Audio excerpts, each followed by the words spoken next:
Yes, sir. Yes, sir. Yes, sir. What was that? What's this? I don't know, man. I was like, I got to do a thing, right? I was thinking if I got to figure out a thing for myself. So when I do it, I'm like, all right, it's time to turn it on. All right, I'm gonna tell you a story real quick. I'm gonna tell you a story real quick before we get started. All right. I'm gonna do one of these. Okay, hold on. Let me pull it out of my pocket. All right, I got this name here. Uh-huh. I'm gonna drop it. Okay. So NECW, we were doing promos. NECW as a tag team, right? Okay. All the indie guys were there, but JTG was there. Okay. JTG was there. Just Too Good. Mr. JTG was there. Mr. Okay. What were they? Crime Time. Brooklyn. Right. Big up, So Shay's cutting his half of the promo. I cut my half of the promo. Shay's having a little trouble with his half of the promo because Shay wasn't really comfortable cutting promos at that time. This is like, I don't know, 6 years ago, 2016, something like that. Wow. Yeah. So JTG goes, he's like, man, all you need is an icebreaker. You just need something that makes you comfortable on the mic. He's like, you know what my icebreaker was? He's like, what? He goes, yo. Don't mind Brady shaking over here. But he goes, yeah. So that was every promo he started. He's like, I used to start every promo, yo. That's how he used to break the ice. Interesting. To get himself comfortable for his promo. So okay. I don't think Shay ever came up with anything in particular. Yeah. He always took that advice. So that's what you need. You need some icebreaker. So this is going to be your icebreaker. I mean, you know what? I did it last time for whatever reason. So I was just like, it's first. I don't remember you doing it. You going to do one of these? Like, one of these no, deals? I mean, keep changing your face. I suspect toddler jokes aren't appropriate yet. You know, I haven't reached that place in my life. We haven't gotten there yet. Yeah, where you know where you see someone else's kids and you're just sitting there going, you're making faces at someone else's kids. Yes, you haven't been a parent long enough yet because my correct. My wife does that all the time to every cute kid she sees at the grocery store. Sure, I appreciate it. I appreciate that. Yeah. I do. I you know what? I haven't gotten there yet to where a kid's saying hi to me and it pops me. A kid says hi to me. My first thought was always like, who? Me? Like, me? Oh, me? Oh, me. I'm hi. Like, oh, I was like, oh, the child's acknowledging me. I was like, well, hello, strange child. Like my thought was like, hello, strange child. Please don't talk to me, strange child. Like, keep walking, strange child. Yeah. I'm out of here. Exactly. I'm out of here. So, well, now that you all know how we feel about children and the thought of your child saying hello to us, good evening. What's happening, everybody? Listen, don't ever bring your children to say hello to us. I don't know. Basically, right? Yes. Don't you ever. All right. If you want your children to say hi to us, go to somebody else. Exactly. If your kid wants an autograph, I probably would sign it. I wouldn't even lie. I was going to say I won't, but I was like, no, I probably would. Probably sign their forehead or something. Yes. All right, man. Let's get started, man. Who are we? Who are we? Let's set this in. Who are we? What are that's we doing how we start, right? That's how we start. All right. Well, my name is Frank Champion. What do I do again? Former professional wrestler, current trainer at the Belltime Club. Is that it? I feel like I said something else. Oh, and producer at New England Ring Gladiators. And to my left is Vernon Somoza, former manager, wrestler. Hey, man, just a fan out here, getting a chance to talk with my boy, share some stories, give some opinions, but most of all, man, I'm ready to hit the pay window. What's happening tonight? Man, we got ourselves a good one. Look, we did a good job last week. Not last week, 2 weeks ago. We were just a little over 2 hours. So you know what? This week we're gonna try and beat ourselves again. That don't sound right when you say it like that. Beat ourselves. It depends. Well, listen, in the world of wrestling, yep, anything goes. All good. Anything goes. You're right. All right. Good. So we're gonna try and top our. That don't sound right either. All right, listen, we're going to try and beat last week's time. We're gonna stick to our times. The promoters mad at us. They said, dude, you went over the first show, that show. We don't need you to go over again. You gotta stick to our times. You're killing our TV minutes. All right. It's like a Tony Khan AEW show when Thunder Rosa has to go 12 minutes in a 24-minute match. So I understand. So we're gonna no-sell some thumbtacks, chair shots to the head, no-sell a erector set that we built in the middle of the ring. Yep. And boom, boom, boom, boom, boom, roll up. Take it home. That's Why right. Not? All right. So on a serious note, we're gonna start off on a serious note. Scott Hall passed away. The last time we were on, he was hospitalized. He fell. He did something to his hip. He had to go get surgery, and we didn't think it was anything serious. I think until the day after we recorded. If I'm not mistaken, the day after we recorded, everything was going downhill. He had complications. Things were going bad. And then before we knew it, I have it here, actually. I'm not going to put it on the screen, but I'll read it. Kevin Nash, Scott Hall's lifelong partner, pretty much like since his heterosexual life partner, would you say? I would not say heterosexual life partner. They are, let's say this, they are definitely road husbands, right? Fair enough. Everybody's had a road husband. You had your road husband who will just leave it be. I had my road husband in Shay. You know what I mean? Me and Shay hit the road for many, many years. No, I mean, they had multiple dudes because they were with the clique, but for the most part, it was these two after WCW and all that.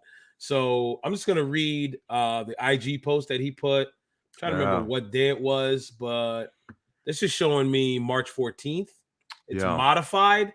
So this is from Sports Kita. I'm not gonna read their whole article. I'm just gonna read what read Nash post. Yeah, it was heartfelt. Yeah. So I'm gonna read. I'm not censoring anything.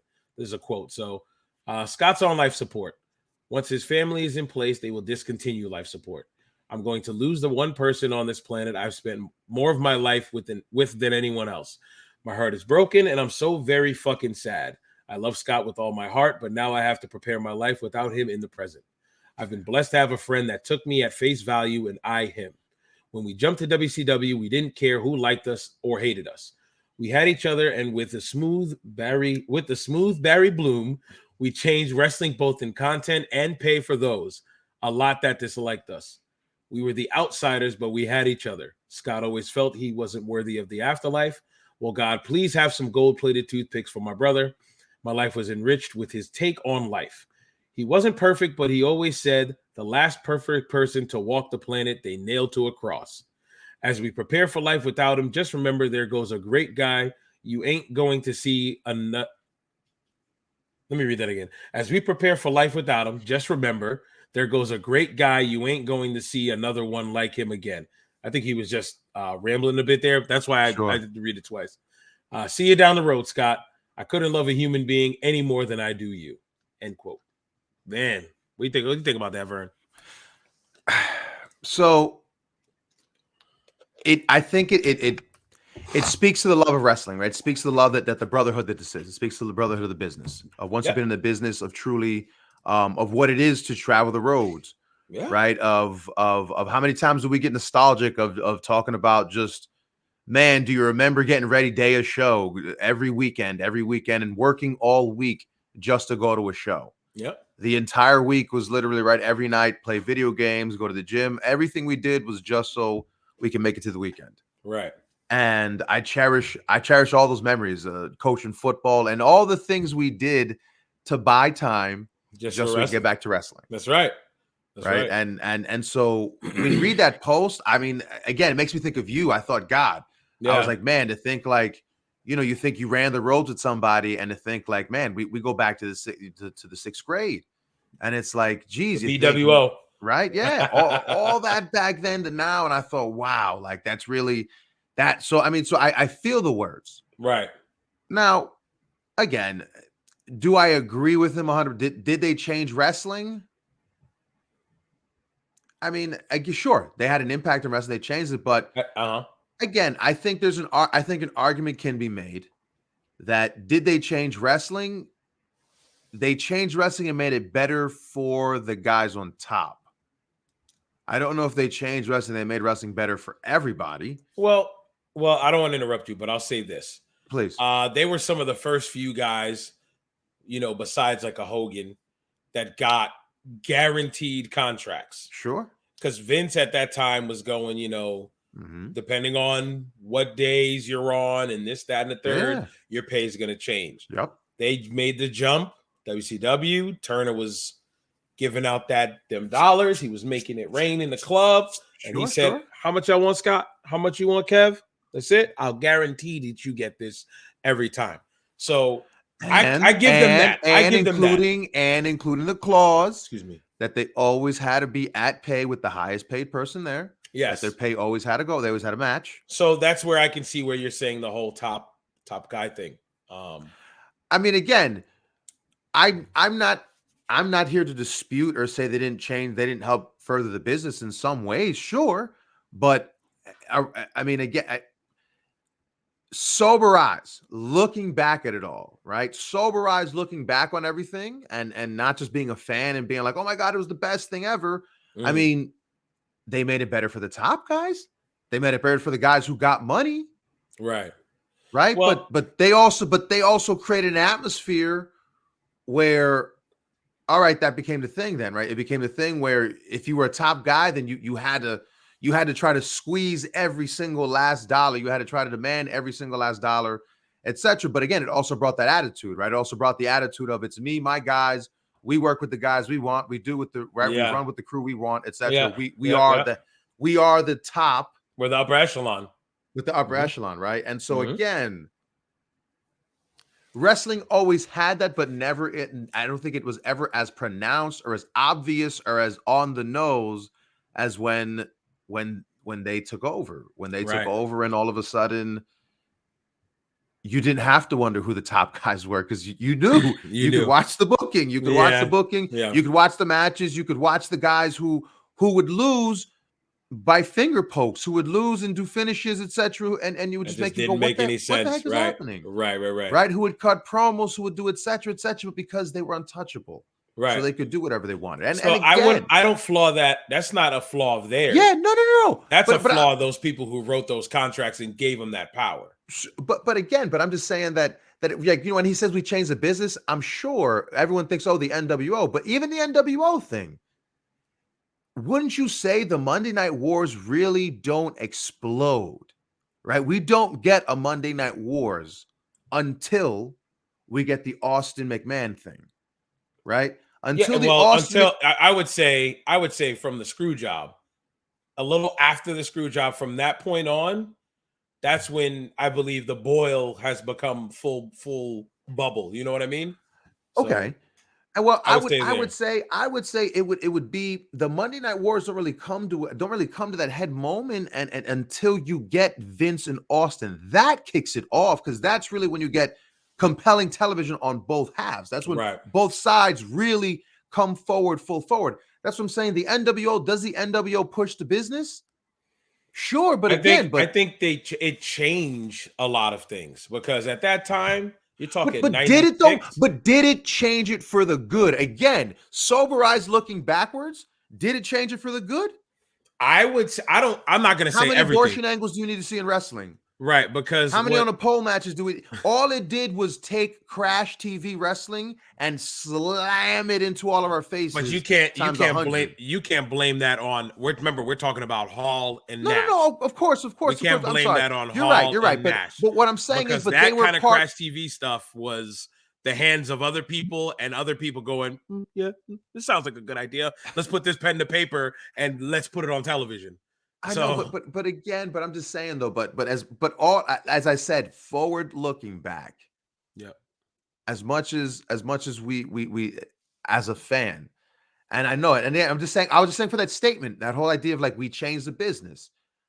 Sure, they did, but I just think that sometimes, again, as a kid who grew up in the Attitude Era, I think that we all of us are guilty of grossly overstating how earth shattering everything in the Attitude Era was, and how. Again, the NWO changed the game.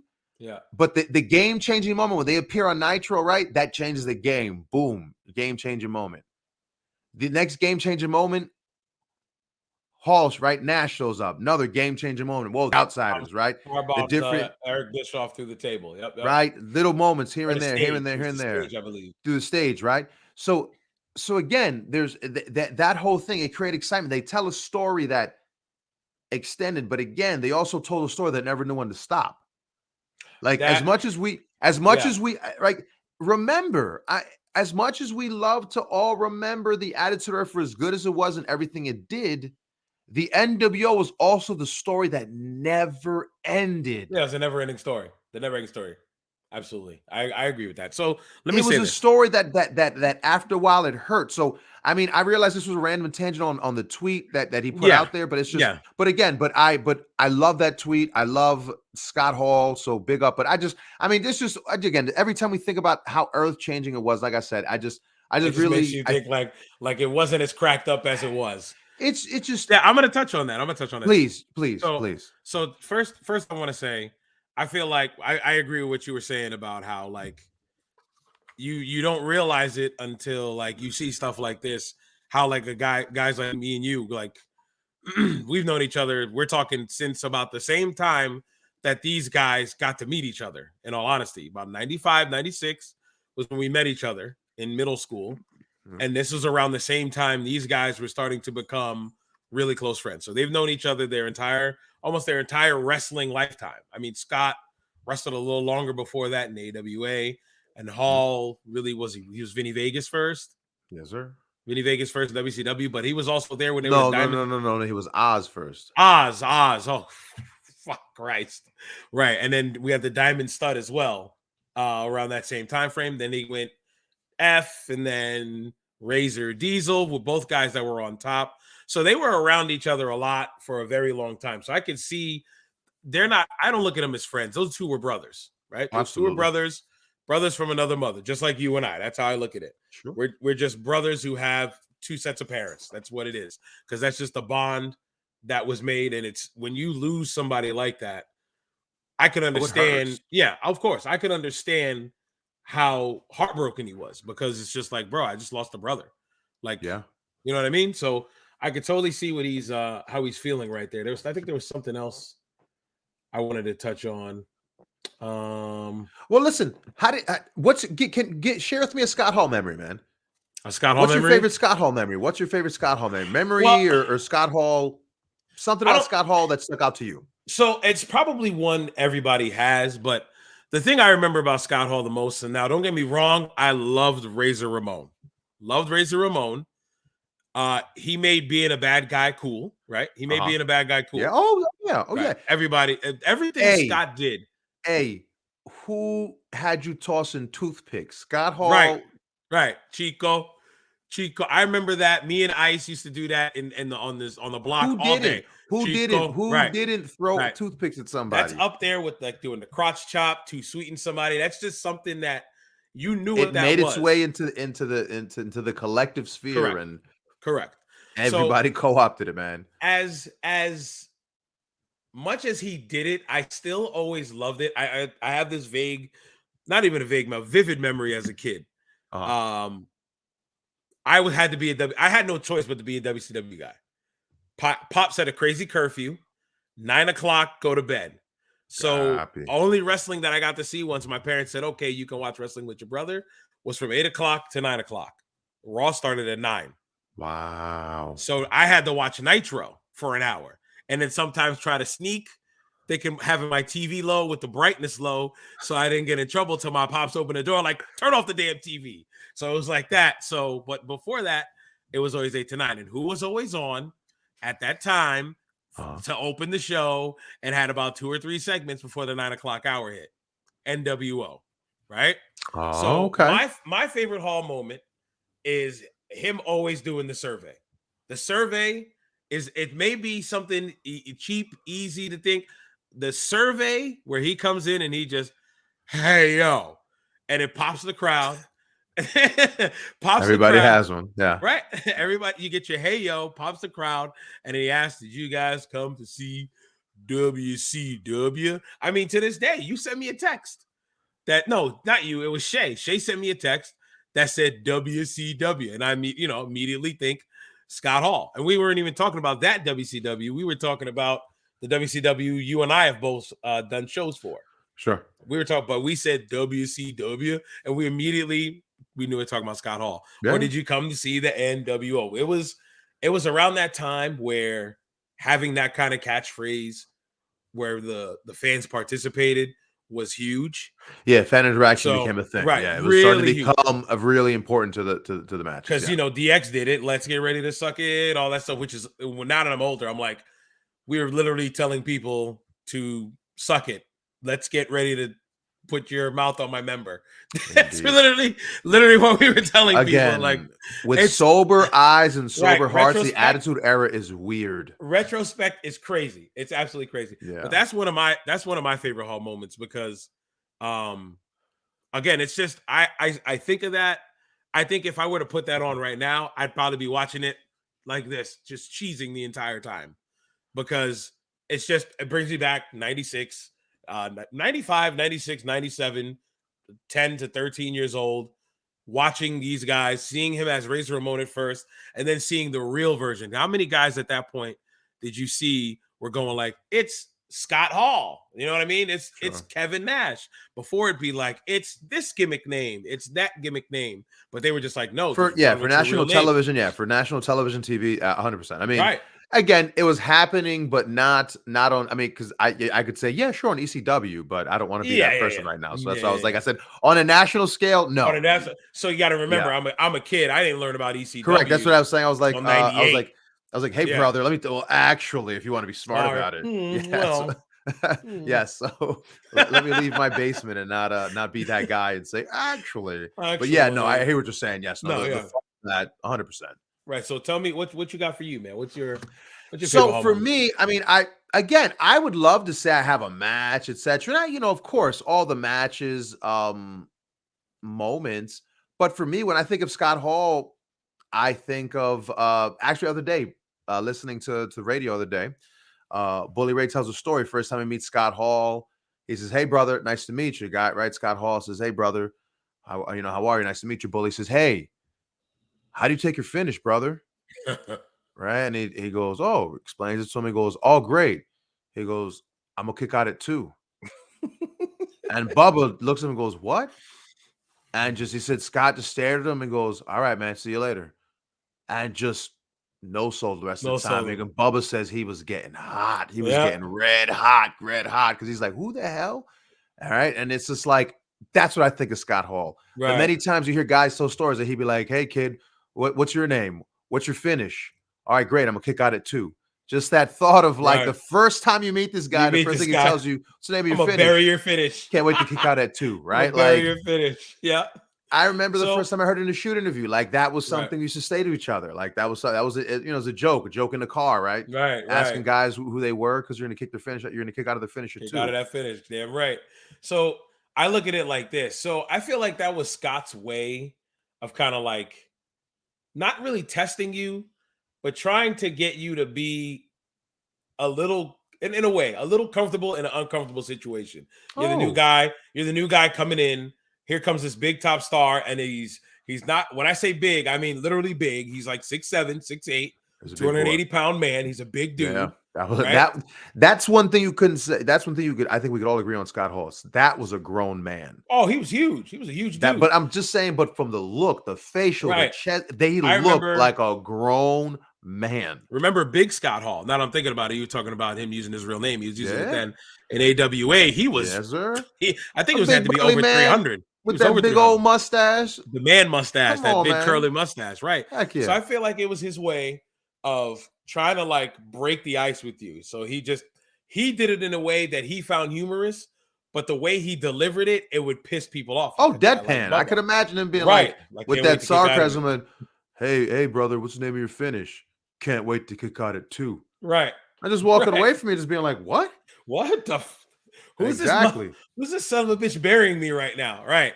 Like I just got here. So another thing about Scott that I want to bring up is his the way he always was the guy that never was afraid to put new talent over. Sure. So like I saw this video clip. I think Shay sent it to me the other day. I should have saved it. It was a bunch of clips of Scott working jobbers in WCW. I wouldn't say jobbers, guys that were put in as enhancement. Underneath guys. Thank you. Yeah. Enhancement underneath. What do you want to call it? Not jobbers, because some of the guys that he worked winded up getting contracts and working for a long time. And Scott losing to them. Scott losing to preliminary guys. Yeah, preliminary guys. Correct. And I feel like there's even in today where we're doing low tier indie work. I'm doing low tier indie work as a producer and stuff. And there's guys that are complaining about losing matches. I'm not putting any names out there, but there's guys that complain, "Oh, you make us lose every month." And it's like, you're our baby face. We got to build you up. You got to get some sympathy. You're not just going to win every match. It doesn't work like that for every baby face. Well, but some of those guys think that way. Hold on. No, go ahead. So Scott, and I feel like from watching guys like Scott, watching guys like Sean, Kevin Nash being one of my favorite wrestlers, Triple H being one of my favorite wrestlers. I never had the mentality where I felt like every match I was in, I had to lose, right?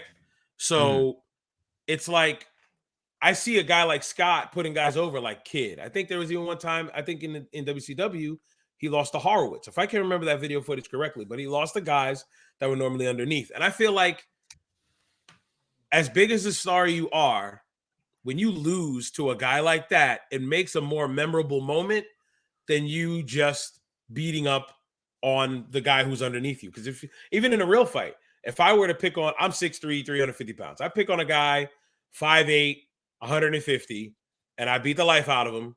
What do I gain out of it? Nothing. You're supposed to beat him up. You're a huge guy. You should beat him up in the stereotype world. But this 5'8", 150 pound guy knocks the life out of me. Guess what? That's something everybody's going to remember. You remember when Frank got knocked out by this little dude? People are going to remember that way more than you just doing what's expected. So big up saying, Yeah, go ahead. But no, and I agree with you on everything you're saying. I don't disagree with you on principle. Okay. I think what you're describing happens way too often. The fact Nowadays, that you're saying, or period? What? Of course. The Okay. fact that a 115-pound guy Yeah. could walk up, slap you in the face, roll you up 1, 2, 3. Yes, Right. that's a finish. Nowadays, I agree. Yes. That's what I'm saying. And so what you're describing, the idea that you're like, oh, a guy, in a story with a guy that you're trying to elevate. Right. But most TV matches are 50-50 matches. Yeah, unfortunately. I don't know why. For whatever reason, most indie shows, I watch 50-50 matches. Again, I get it. Everybody, we're all people. We're all individuals. We're all people in the ring working. We're all workers. Not everyone's a star. No, absolutely. And that's not a slight on it. That's not a slight. That just is what it is. Didn't we talk about this last time? Everybody's got a role. Somebody's got to be a lineman. Yes, I don't know. I don't think we did discuss this. I must have been talking with someone else, but somebody's got to block. But it's just, man, because it's like that's what I'm saying. Like everyone can't be 50-50 booking. Right. Everybody, and so what you described, right, about someone who's smaller than you, they're gonna knock you on your butt, they're gonna go over. And I'm like, okay, I hear you on that, but like, yeah, that would be great if you were gonna make somebody. Right. If you're making a guy, if you're telling me you're going to put this unknown guy that's been getting beat for a couple of weeks and then you're going to put him over strong, great. Or you're going to put this guy over on night one as a surprise, great, because you did it once in the next 2 years. Right. But how often do you how many indie shows do I text you about that I'm like, are you kidding me? How? Like a why? Guy 4 times bigger than me just got beat by somebody who's 3-4 feet smaller. Right. Man, no, I hear you. I can give you an example, right? So speaking of the WCW, when we worked for WCW when they were still running shows, we had a thing. Me and Shay were the heels. Kevin Castro was our manager. Yeah. And we were putting steam on Rob the Giant. Rob the Giant. Rob the Giant isn't a little person per se, but Rob the Giant is very short in stature, probably no taller than 5 feet. Okay. If so, but he's still a big boy. That's why they call him Rob the Giant. He's probably like 5 feet. He's probably like $130. Okay. So he's a bottom heavy boy. I tell him that all the time. Lifting up Rob the Giant is like lifting up a sack of potatoes, like a 30-pound sack of potatoes. He's heavy. He's just heavy. Low mini fridge. Yeah, facts. Like picking up a tube television back in the day. You remember how heavy those things were? Oh, of course. So in the match, we needed to get to if he can defeat one of the 2 heavy hitters in a singles match, then he can face Kevin Castro. And you know how that story goes. We told the simple story. We can be a manager gets handled at the end. So we did it where Shay won. Right? Shay won his match. And right after, Rob the Giant had to face me. Right? Had to face me now. I'm the bigger of the 2. I was the one that put Rob over so he can face Castro. But it was in story, correct? There was a story behind it, as opposed to just saying, okay, we're going to go 50-50 and we're going to do these cool moves. You're going to hit all this comeback, blah, blah, blah, blah, blah. You're going to then get the win. It was Shay beat the life out of him. They had themselves They've known each other forever. They had a match. It wasn't 50-50. It was heel dominant over the babyface. Babyface tried to come back. Nope. Heel cut him off and won. I came in and I treated it as I'm already in the heat. I don't need to give him a shine. He doesn't need anything else there. I immediately was just like, here's my heat. I'm in the heat already. I'm going to beat the life out of him, continue to beat the life out of him. I screwed up. Robbie got the flash pin for a win. I don't remember if it was a roll up or maybe a cross body off the top. I don't remember. Something where he had an opportunity and he got to pin me. I was shocked out of my mind. You made a mistake. He capitalized on your mistake. Correct. And it was more than enough. Because in real life, if I take somebody too lightly, I can get my jaw broken no matter what. It doesn't matter who it is. I got a 5-year-old daughter. You've got a what? 2-year-old daughter now, right? Yeah, about to be 4. I said 4. 4? She's 3, about to be 4. Yeah, she's gonna be 4 this year. Damn, I'm getting old. Golly, I felt like she's only 2 like a minute ago. But no, they hit you, right? You've been hit in the face by one of them, right? You've been hit in the face by one of their swings inadvertently, right? Sometimes my daughter fakes like she's throwing a punch and tags me one for real, and I'm like, damn. Right, facts. So they hurt. Catch a little Aaron Fizz right in the eyeball, and you just be like, "Whoo!" You get a little teary-eyed. Get a little teary-eyed. So it doesn't matter who hits you. So it caught me by surprise. I was like, "Oh man, now it's time for him to face Castro." Castro didn't want to come in. I was still in the ring. Heat back on him. Like screw this. Bam, bam, bam, bam, bam. Broke him down. Castro came in. Now he's all big, high, and mighty. Rob got to beat him up for a little bit. Then he got the win. We tried to come and interfere. He bumped us both down with something, and he got his comeuppance at the end, which is storytelling. We told the story. That's what we were trying to do. Sure. I agree with you that dudes do too much of 50-50 wrestling everywhere. Not just the indies, brother. I watch Raw. I watch SmackDown. In my opinion, there's not enough cheating in wrestling. I watch AEW. There's not enough cheating from the bad guys where they come back. There's just not enough cheating that makes sense. There's a lot of gratuitous cheating, but there's not cheating that makes sense. There's not even cheating. In that sense. I don't agree. You need rules. You need rules for cheating to matter. If you don't have consistent rules, then cheating doesn't matter because the rules don't matter.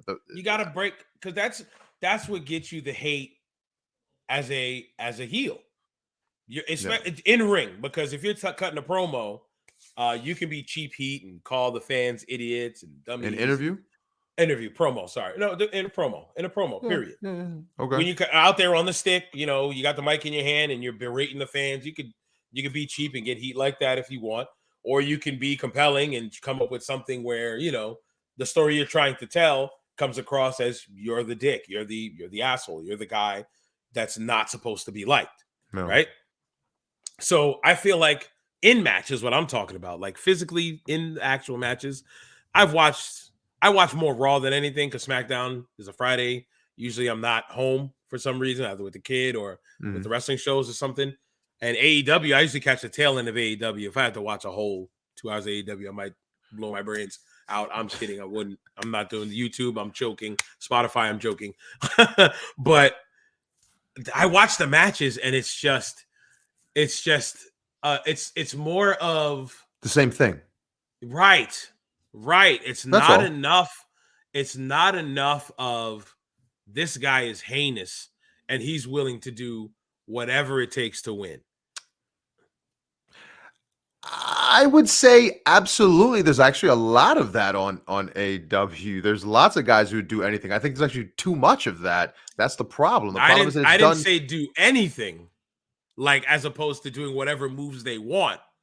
I'm talking as in a sense of being evil, as in a sense of being a bad guy.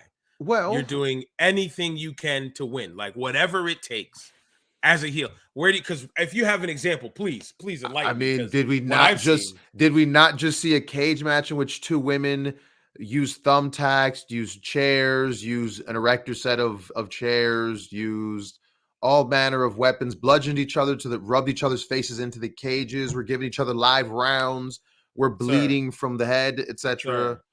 Sir. Did you see a heel in that match? Who was the heel in that match? I heard people booing at some point. So I mean, clearly there was a heel in the face, no? Because they were wired that way already from all the stuff that happened before. Did you feel desperation from Britt Baker in that match? Because now we're going off on a tangent. But did you feel a sense of desperation? I need to do whatever it takes to win. No. Mid, don't mishear me. I'm not saying it was good. You're asking me to give an example. I gave you an example. I don't think Of course. I don't And think I'm it's gonna combat good. it. I think it's horrible. I think rotten. It was it was rotten from top to bottom. Listen to me. That was horrible because whatever. I don't want to get into that, but because we can go another half an hour exactly for that. just on that. But look, Absolutely. we were talking about before. You were just saying because it was leading me into something. Before we just talked about the We're whole talking thing about speaking of bad guys. Let's go back to the bad speaking guys. of bad guys and talking about the bad guys. But no, but we had said before about the you talked about guys not wanting to lose. Correct. We had just that whole thing, right? Just yep. Man, about getting over versus going over, right? Yep. Mm-hmm. That's the thing, right? Somehow winning matters, but I think people forget that winning has to matter for a reason. It doesn't just have to win because the sake of winning. Right. Of course. You build up wins, so in the eyes of the people, they start looking at you like a star because you're starting to win. You're starting to rack up wins, right? Correct. So winning means streak, something. A mini winning streak can. You did the eyebrow, and I just like, wait, what did I say? A mini winning streak, it could be like a month worth, can automatically make you a contender in wrestling. It's that simple. But go ahead, keep going. I'm sorry. No. But losing, the art of losing is what's so lost now, right? Like, again, every now and then you watch an indie show, you'll see a guy who can take an ass whooping convincingly and get the people behind him to, even though they take that L, the people are on their feet and they are ready to freaking throw babies in the air. They're ready to burn the seats because they're so excited because they just seen their baby face get his ass kicked, but still hang in there and still show some fire. Right. Like, again, like the other day, I was watching Alec Price the other day. We'll talk about it later, but him, absolutely, man, that crowd was hot. That kid could have done anything. That crowd was with him from start to finish, right? Because that was a baby face who had connected with his audience and they were ready, right? So again, whether he went over or not in the match didn't matter. He was already over. He was already over the moment he hit the curtain. That's important. Right. Winning or losing, if you're really worried about that, and again, not for the purposes of, okay, I'm trying to move up and down on the card, I'm trying to figure out where I'm going, but you're just saying, hey, man, I don't really like losing. I don't know what to tell you, man. If you have that mindset, you're in it for the wrong reasons. Because I look at it like this. So wins and losses matter in the world of All Elite Wrestling. Wins and losses matter. They have records, they have standings, they have tiers. Sure, that's their thing. Remember, we had this conversation off air, where we talked about it's like comic books, right? You've got your Marvel, you got your DC. You read your certain Marvel comics. You might read your certain DC comic. You might read your certain Image comics. You might like your certain graphic novel, right? So I feel like every different promotion in wrestling, whether independent or mainstream or top 3, top 4, top 5, whatever you want to call it, they're their own comic book. Whether you like reading that comic book or not is specifically up to you. I am not a fan of the whole records thing. I think it's pointless because you've got guys that have these ballooned records and they do nothing with them. If they had these balloon records and records really mattered, then why are they not at the top of the tier? Well, because go ahead. Well, no, because because those ballooned records become important only in situationally. Right, only when you need it. Right, like correct. Scorpio Sky. That's why you rack up wins. Scorpio Sky had a streak. All of a sudden, now he's in a title match, and it's like this seems forced. It doesn't seem like forced. It is. You're forced. being generous in the language, right? My friend. It is forced, and it's like. Right, so I'll give you a quick example. Then I think we're gonna come back. Well, no, because I got something about you saying forced. I got something for you. Go ahead, and I'll bring up my example. Because I was gonna say, because I was like talking about forced. Did you see that freaking suplex that poor Big E took? Talking about forced. Oh, he got forced up and over and dropped on his skull. Absolutely, yes. I do, and I have the footage here. Look, mistakes happen. Technique is everything.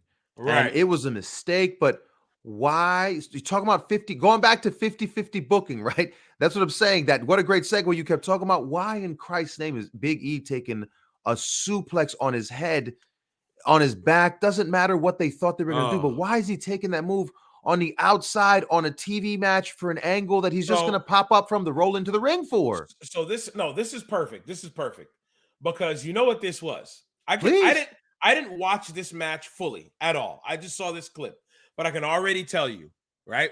I've been watching WWE back since 08 again, from there till now, and I've been watching their TV and how they do their matches for television. This is the we're going to commercial cutoff. That's what this is, right? So here's what I was just talking about. Cheating is not done enough. This is their version of a cutoff. If I'm cutting somebody off on an independent show and I'm the heel, I'm more than likely cheating to do that. If there's a quick example, 10 punch in the corner. This is an old school one me and Shay used to do. 10 punches in the corner. Shay's getting the 10 punch. If they're adjacent to my corner, I go to that corner to draw the distraction from away from Shay, to take the ref away. Shay then grabs him, walks him out, stun guns him. Okay? He stun guns him, drapes him over the ropes. A move you're not supposed to do, that's not legal. You're not allowed to drape your opponent's neck over the ropes. So I cheated to give my partner a chance to shake it off, have the wherewithal to grab him and throw him over the ropes over his neck over the ropes. That's what I'm trying to say. Over his neck. That to me is cheating. I cheated to give my friend, my partner, the advantage, right? It still had a wrestling move, but it was an illegal wrestling move that is not allowed in the world of wrestling. But again, but you're see what you just did though? Go ahead. You're assuming people understand the rules of pro wrestling. You're telling me they don't? Do they? I believe so. I believe Do you think wrestling fans can articulate to you what a legal tag is? If they don't, then they're out of their mind. I mean, you got to hold the tag rope. You must be able to reach out. It's supposed to be like this, but I'll tell you now, I've tagged like this as well. But it's supposed to be a palm to palm, like a normal slap of the hand. While you're holding the tag, where you're holding the tag rope, your feet are in the corner. What do you mean? Where your feet? Wait, but your feet are flat flat behind the apron, behind the ropes. Your hand is over the top rope, while your other hand is either touching the top turnbuckle or holding on to the tag rope. Correct. Right? Yeah. That's a tag. If people and can't... a tag is performed how? It's palm to palm. Yeah, palm to palm. Okay. Like this. I've done tags like this though. I've done tags like that. You're guilty of it too. Yeah. You're guilty of it too. Okay, there we go. How many tags have you seen? This, slap right? the back, stuff like that. Slap the back. What is it? What the heck do they blind tags, which are back tags. Right. That's not a tag. That's an illegal tag. Tags where guys are leaning over the top rope and their feet, they're leaning over on one foot and the ref allow a tag. Tags where guys will tag their feet and the referee will allow them to tag different body parts that aren't the hand. Right. Tags where guys will go in the ring. Oh, I don't want to go in, turn right around, tag and walk right back out the ring. What about the one? Well, but I always use that, the cheating one. No, because in the rules of wrestling, you must make, once you've been tagged into the match, according to the rules of wrestling, you have to make contact with your opponent before you can tag back out. Tag back out. Correct. No one does that. Right. Guys just go, oh, I don't want to break with you. It's like, hello, psychology of the match. Of course you don't want to fight with them, but now you're in a situation where you have to figure out as the heel, how am I going to run away and make contact so now I can legally get out? Right? Because that's part of the chase of the heel. That's part of working the psychology of the match. Right. No, I totally get that. Anyway, but that's what I'm saying. But most fans could not articulate what I just shared with you. I feel like most fans would go, well, that's not a rule. I never heard that before. A tag is where, of course, you just anywhere you touch the guy. As long as you touch the guy. Right. But that's what I'm saying. So I get what you're saying with most fans don't know the rules of the match. But that's what I'm saying. I think they can understand. I think they can understand, and I feel like they would be more in tune with, and Big E would have been wrestling right now in this moment, instead of at home with a neck brace on, if the cutoff was simple as opposed to this. Let me actually pull it up so we can take a look at it. It's rough. It's rough. I mean, I think it does in slow mo. I'm not going to play the audio because the audio is going to get annoying. It's just going to continue to play that way. Oh, I mean, it's rough. It's rough.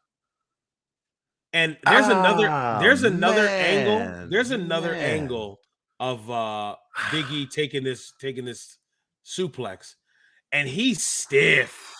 He tries to lay out, and I'm telling you, this was the cutoff before they went to commercial. I'm sure of it. I didn't watch it. If anybody watched it, my goodness. correct me if I'm wrong. Right? Should I stop playing it now? Yes. Correct me if I'm wrong. Again, if he doesn't have that tree trunk for a neck, that's a different story. Right. Thank goodness that boy had that neck. If he had a stack of dimes, Oh my goodness. His change would have been all over the floor. Oh, so yeah, but dude, what a nasty fall. That could have been easily avoided if they just really, because I'm telling you, I don't know. I'm not saying I'm in with the WWE. I've got my sources, but if you watch it enough, they push to you that they don't want their guys deliberately cheating in a way. If they do, it's for a very big storyline purposes. Correct. It's not just I'm going to cheat in this match because it's not typical old school manager grabs a leg, manager drapes you over the rope, and you're going to choke the guy behind the rest back. I mean, you rarely see managers don't even interact with guys, and you rarely see that like sticky heel cheat anymore. Actually, I haven't even considered that actually until you just said that. Wow, yeah, I guess you're right. Paul Heyman doesn't get touched match wise. Well, that's Paul. You can't use. You can't touch Paul anyway. When you touch Paul, it's got to matter. It's got to matter. So we'll talk about WrestleMania later. We'll talk about WrestleMania later, but I'm sure Paul's probably going to get touched there because it calls for it. Yeah. Well, listen. Let's get well to Big E. Shout out to the homie. Get well, my brother.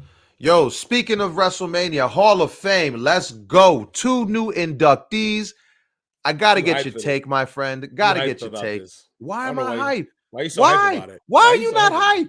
Why are you not hype? All right. Why are you not hype? Stop. Hold on. All right. First of all, this thing on. Congratulations to Queen Sharmell and Vader for their announcements on being inducted into the WWE Hall of Fame for the year 2022. Okay. I should have put like an echo behind that or something. Okay, I want to say that first. Hold on. Okay, because I feel like there's a tinge of sarcasm when you're saying that. No, sir. I'm just saying, congratulations. Are we going to have our first fight on air? Because I feel like there's a tinge of sarcasm when you congratulated Vader and you congratulated Queen Sharmell. I'm not saying they're not deserving of this Hall of Fame. I'm quite the contrary. All right. They're Hall of Fame. They had Hall of Fame. Vader had a Hall of Fame career in his right. I mean, listen, Sharmell had what Sharmell had. I'm sure there was a reason. I'm sure there was a reason. It's their Hall of Fame. They can put who they want. They can put who they want. If they want to, they can put Vader, you have an issue with Vader? I have no issue. Oh, okay. I have no issue with who they put in. Okay? I have an issue with my issue is how many people they put in. Explain. So normally, and normal years, multiple inductees. You have those guys that come out, right?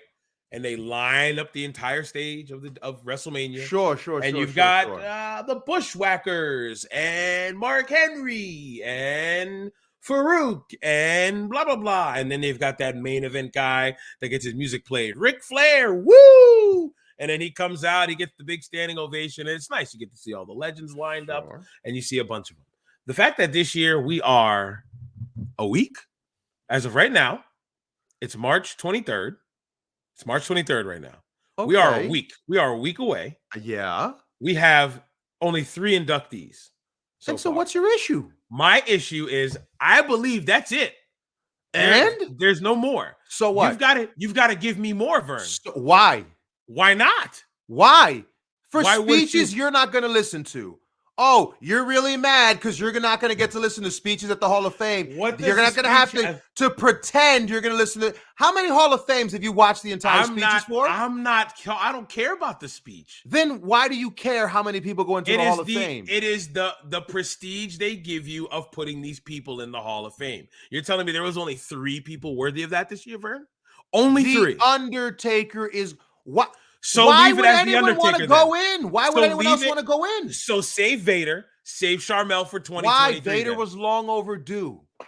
Vader was long you put him with overdue. Taker? So you put him with Taker, Vern? Why not? Why just give him his chance? Heck, at least you can get him in. If get him in now, it was long overdue. If you're not going to give me what you've been giving me, you're only going to give me 3 folks.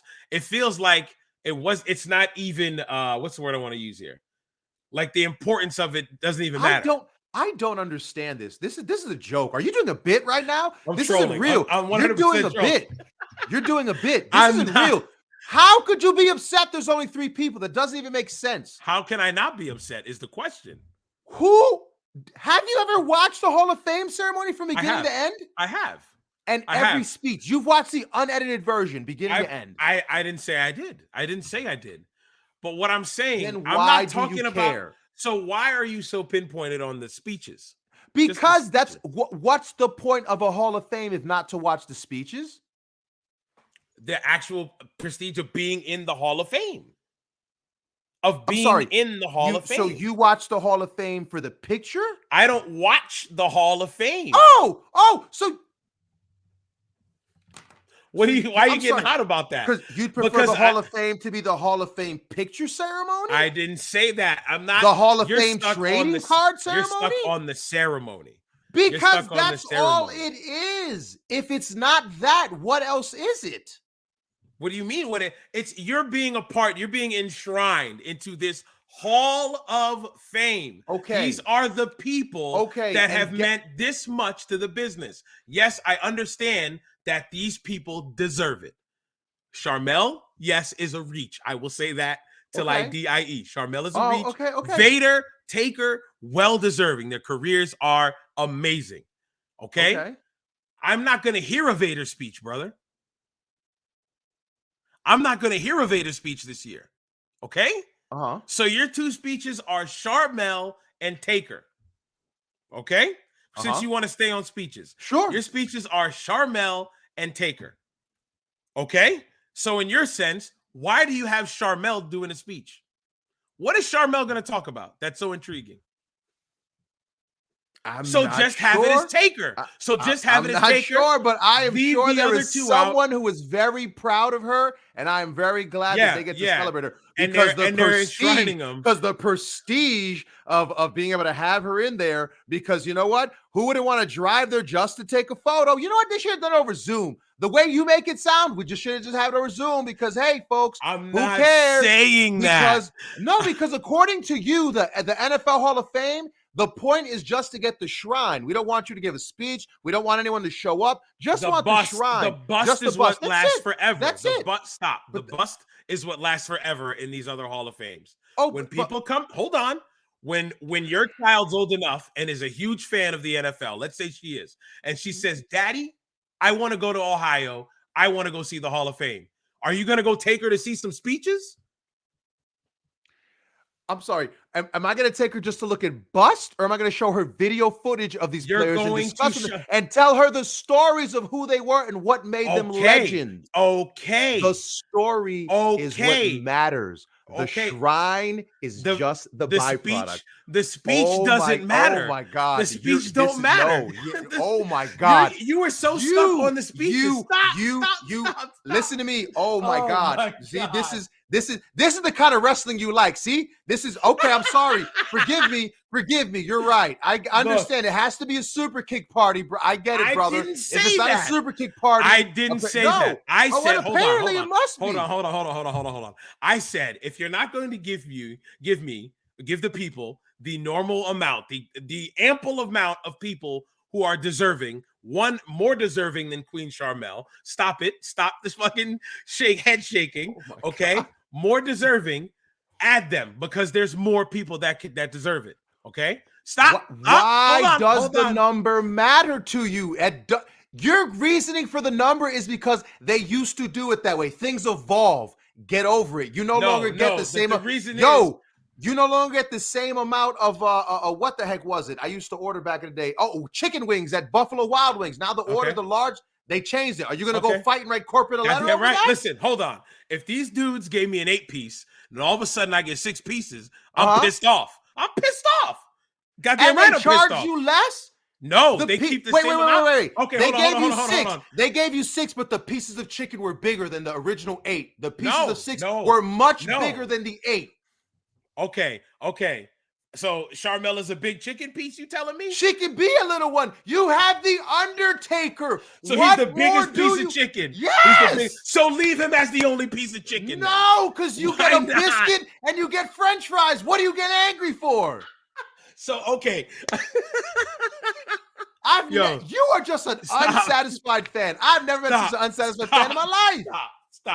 Stop. Because you know I'm speaking sense. Stop, Vern. Oh my God. No, you're Stop, not. Vern. You're There's not. no You're way. wrong. You're wrong telling on me. this. Hold Them on. having those two, there's nothing wrong in only having those two. Okay, nothing stop. wrong. I'm gonna ask you a question. When's the Hall of Fame speeches? They're happening that night before. They're after SmackDown. That's the whole thing after SmackDown. Yeah. After SmackDown. Okay. Uh-huh. Normally, right? But things are They different. Stop. Hold on. Normally, they have their own time frame. I believe that's the reason why they shortchanged the amount of people on there. Because they're like, well, it's got to be it's piggybacked with SmackDown. We don't have all that time to be doing what we normally do. Okay, let's say this two. All right. I'm just gonna give you this scenario. Let's say the two night WrestleMania thing is over next year. Okay. Ticket sales are atrocious. They can't fill up Dallas. They're going to go to LA next year, right? Are they going to LA next year? Yes, I think so. I believe so. In the new stadium for the Rams, they're just going to run one night so they can pack it out, have about 80,000 in there. Saturday's wide open. Saturday's wide open now. Saturday's the Hall of Fame for next year. Saturday's wide open. They do the Hall of Fame. They shove 12 people in that Hall of Fame. Am I still wrong on my standing there? Because all they're telling me is we didn't have enough time to really put as many people as we wanted. Let's just do Taker because Taker's a big deal. Vader and Charmel. Vader can't talk. Charmel is going to have maybe a 10-minute speech and we'll be okay. That'll cut our time. That'll be good for our time frame. Have you thought of it that way? No, because again, when you say Vader, you say, first of all, when you said Undertaker, like, oh, yeah, Undertaker's a big deal. Undertaker is the biggest deal. I'm not trying to downplay Taker. Don't make it seem like I'm trying to downplay Taker. I understand you're not, but I also feel like even though the way you're saying it, even though the way you haven't downplayed it yet, somehow you are still downplaying it.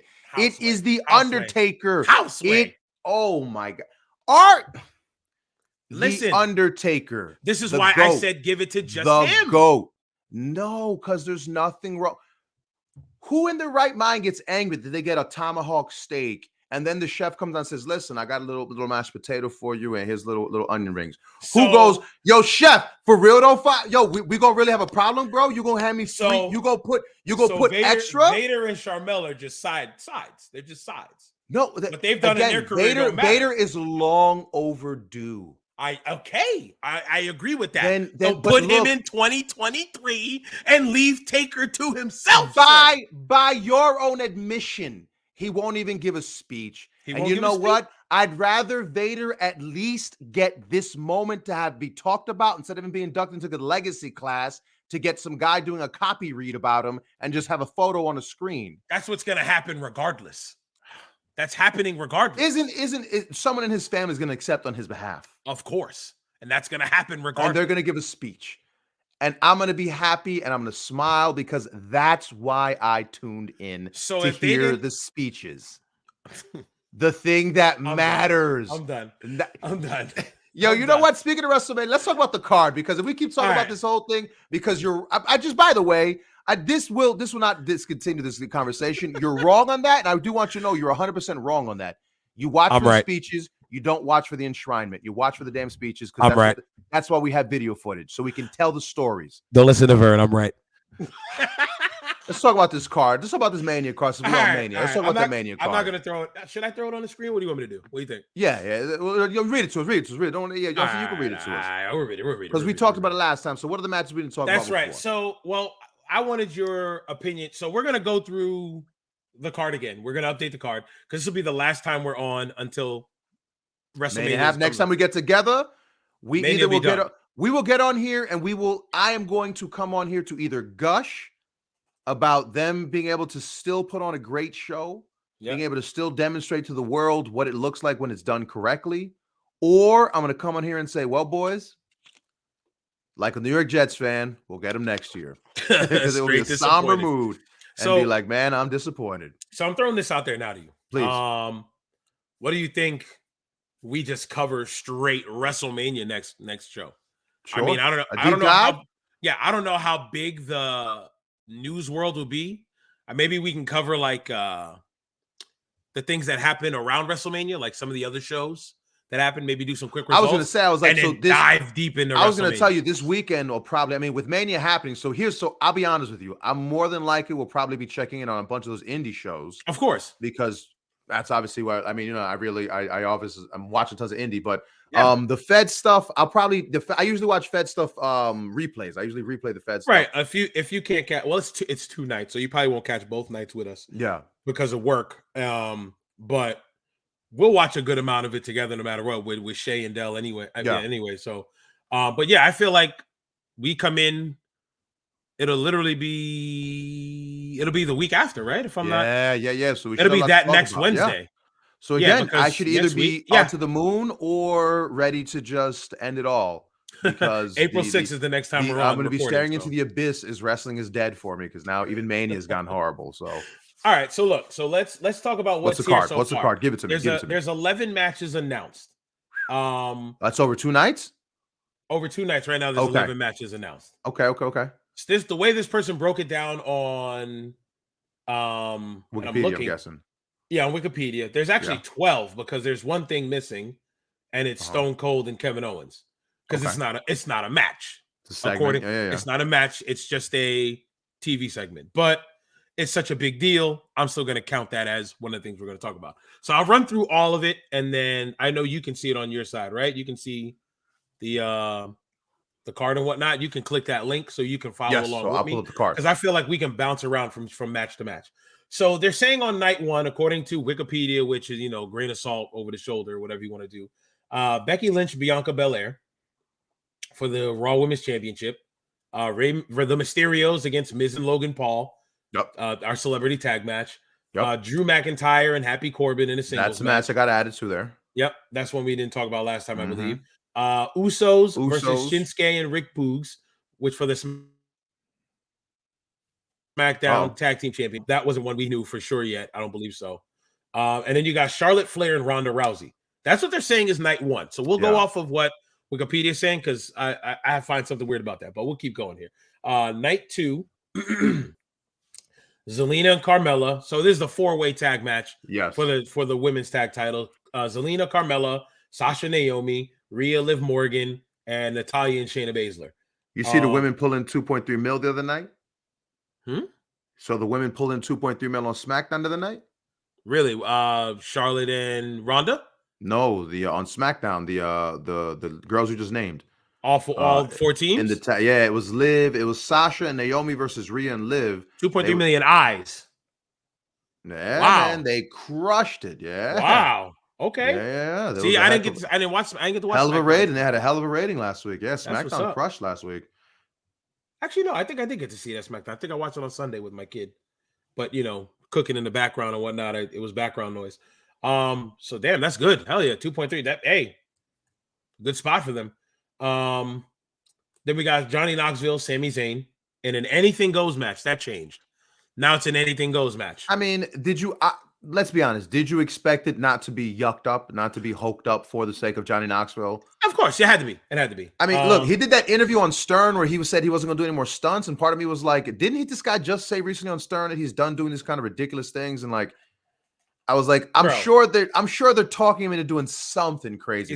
Of course. He's the dude from Jackass. You're the guy from Jackass. This is when your gimmick comes to bite you in the butt. When you're the guy who eats live chickens and you're like, I'm good. And it's like, well, it's why we booked you. Into a shoot. That's it. It's why we booked you. Get that chicken in your mouth because you got time to bite.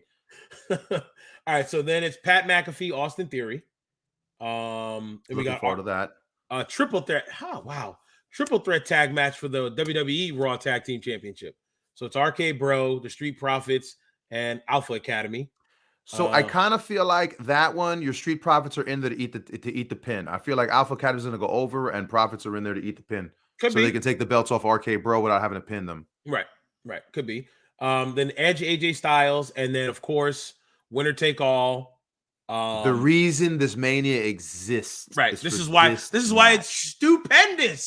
This is why it's stupendous. You love that tagline? Why this is like booking, like this is old school booking that brought us to this year-long battle through COVID. Somehow Brock has done it through COVID and brought us to the point where the entire collective wrestling world, if you're not excited for this match, you're lying to yourself. Oh yeah, no, there's no way. You're lying to yourself. Roman Reigns to unify the top titles is definitely the selling point. Also didn't mention Stone Cold Kevin Owens, like you said, Stone Cold Kevin Owens in the KO show segment, which can lead into anything. So Vern, tell me what you think is going to happen, like match wise. If you can pluck any of them, we'll go back and forth, and we'll be quick about it. So go ahead, pick one. Real quick, pick one, I pick one. How about that? Yeah. So I'm excited. I'll say night one. I'm really excited for Becky Lynch, Bianca Belair. Those two girls are gonna kill it.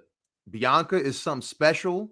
As much as look, you can say what you want to say about her smiling and all that. And again, do I think that she could work on her personality and kind of switch it up and not necessarily be happy-go-lucky, giggly all day? Sure. But at the same token, I get it. I see the kids in the crowd. I see the signs in the crowd. I'd be lying to you if I would say, well, dude, listen to this old man. But Becky Lynch bring a lot to each other. When them girls get in the ring, they get physical. They make it look real. They make it look like it hurts.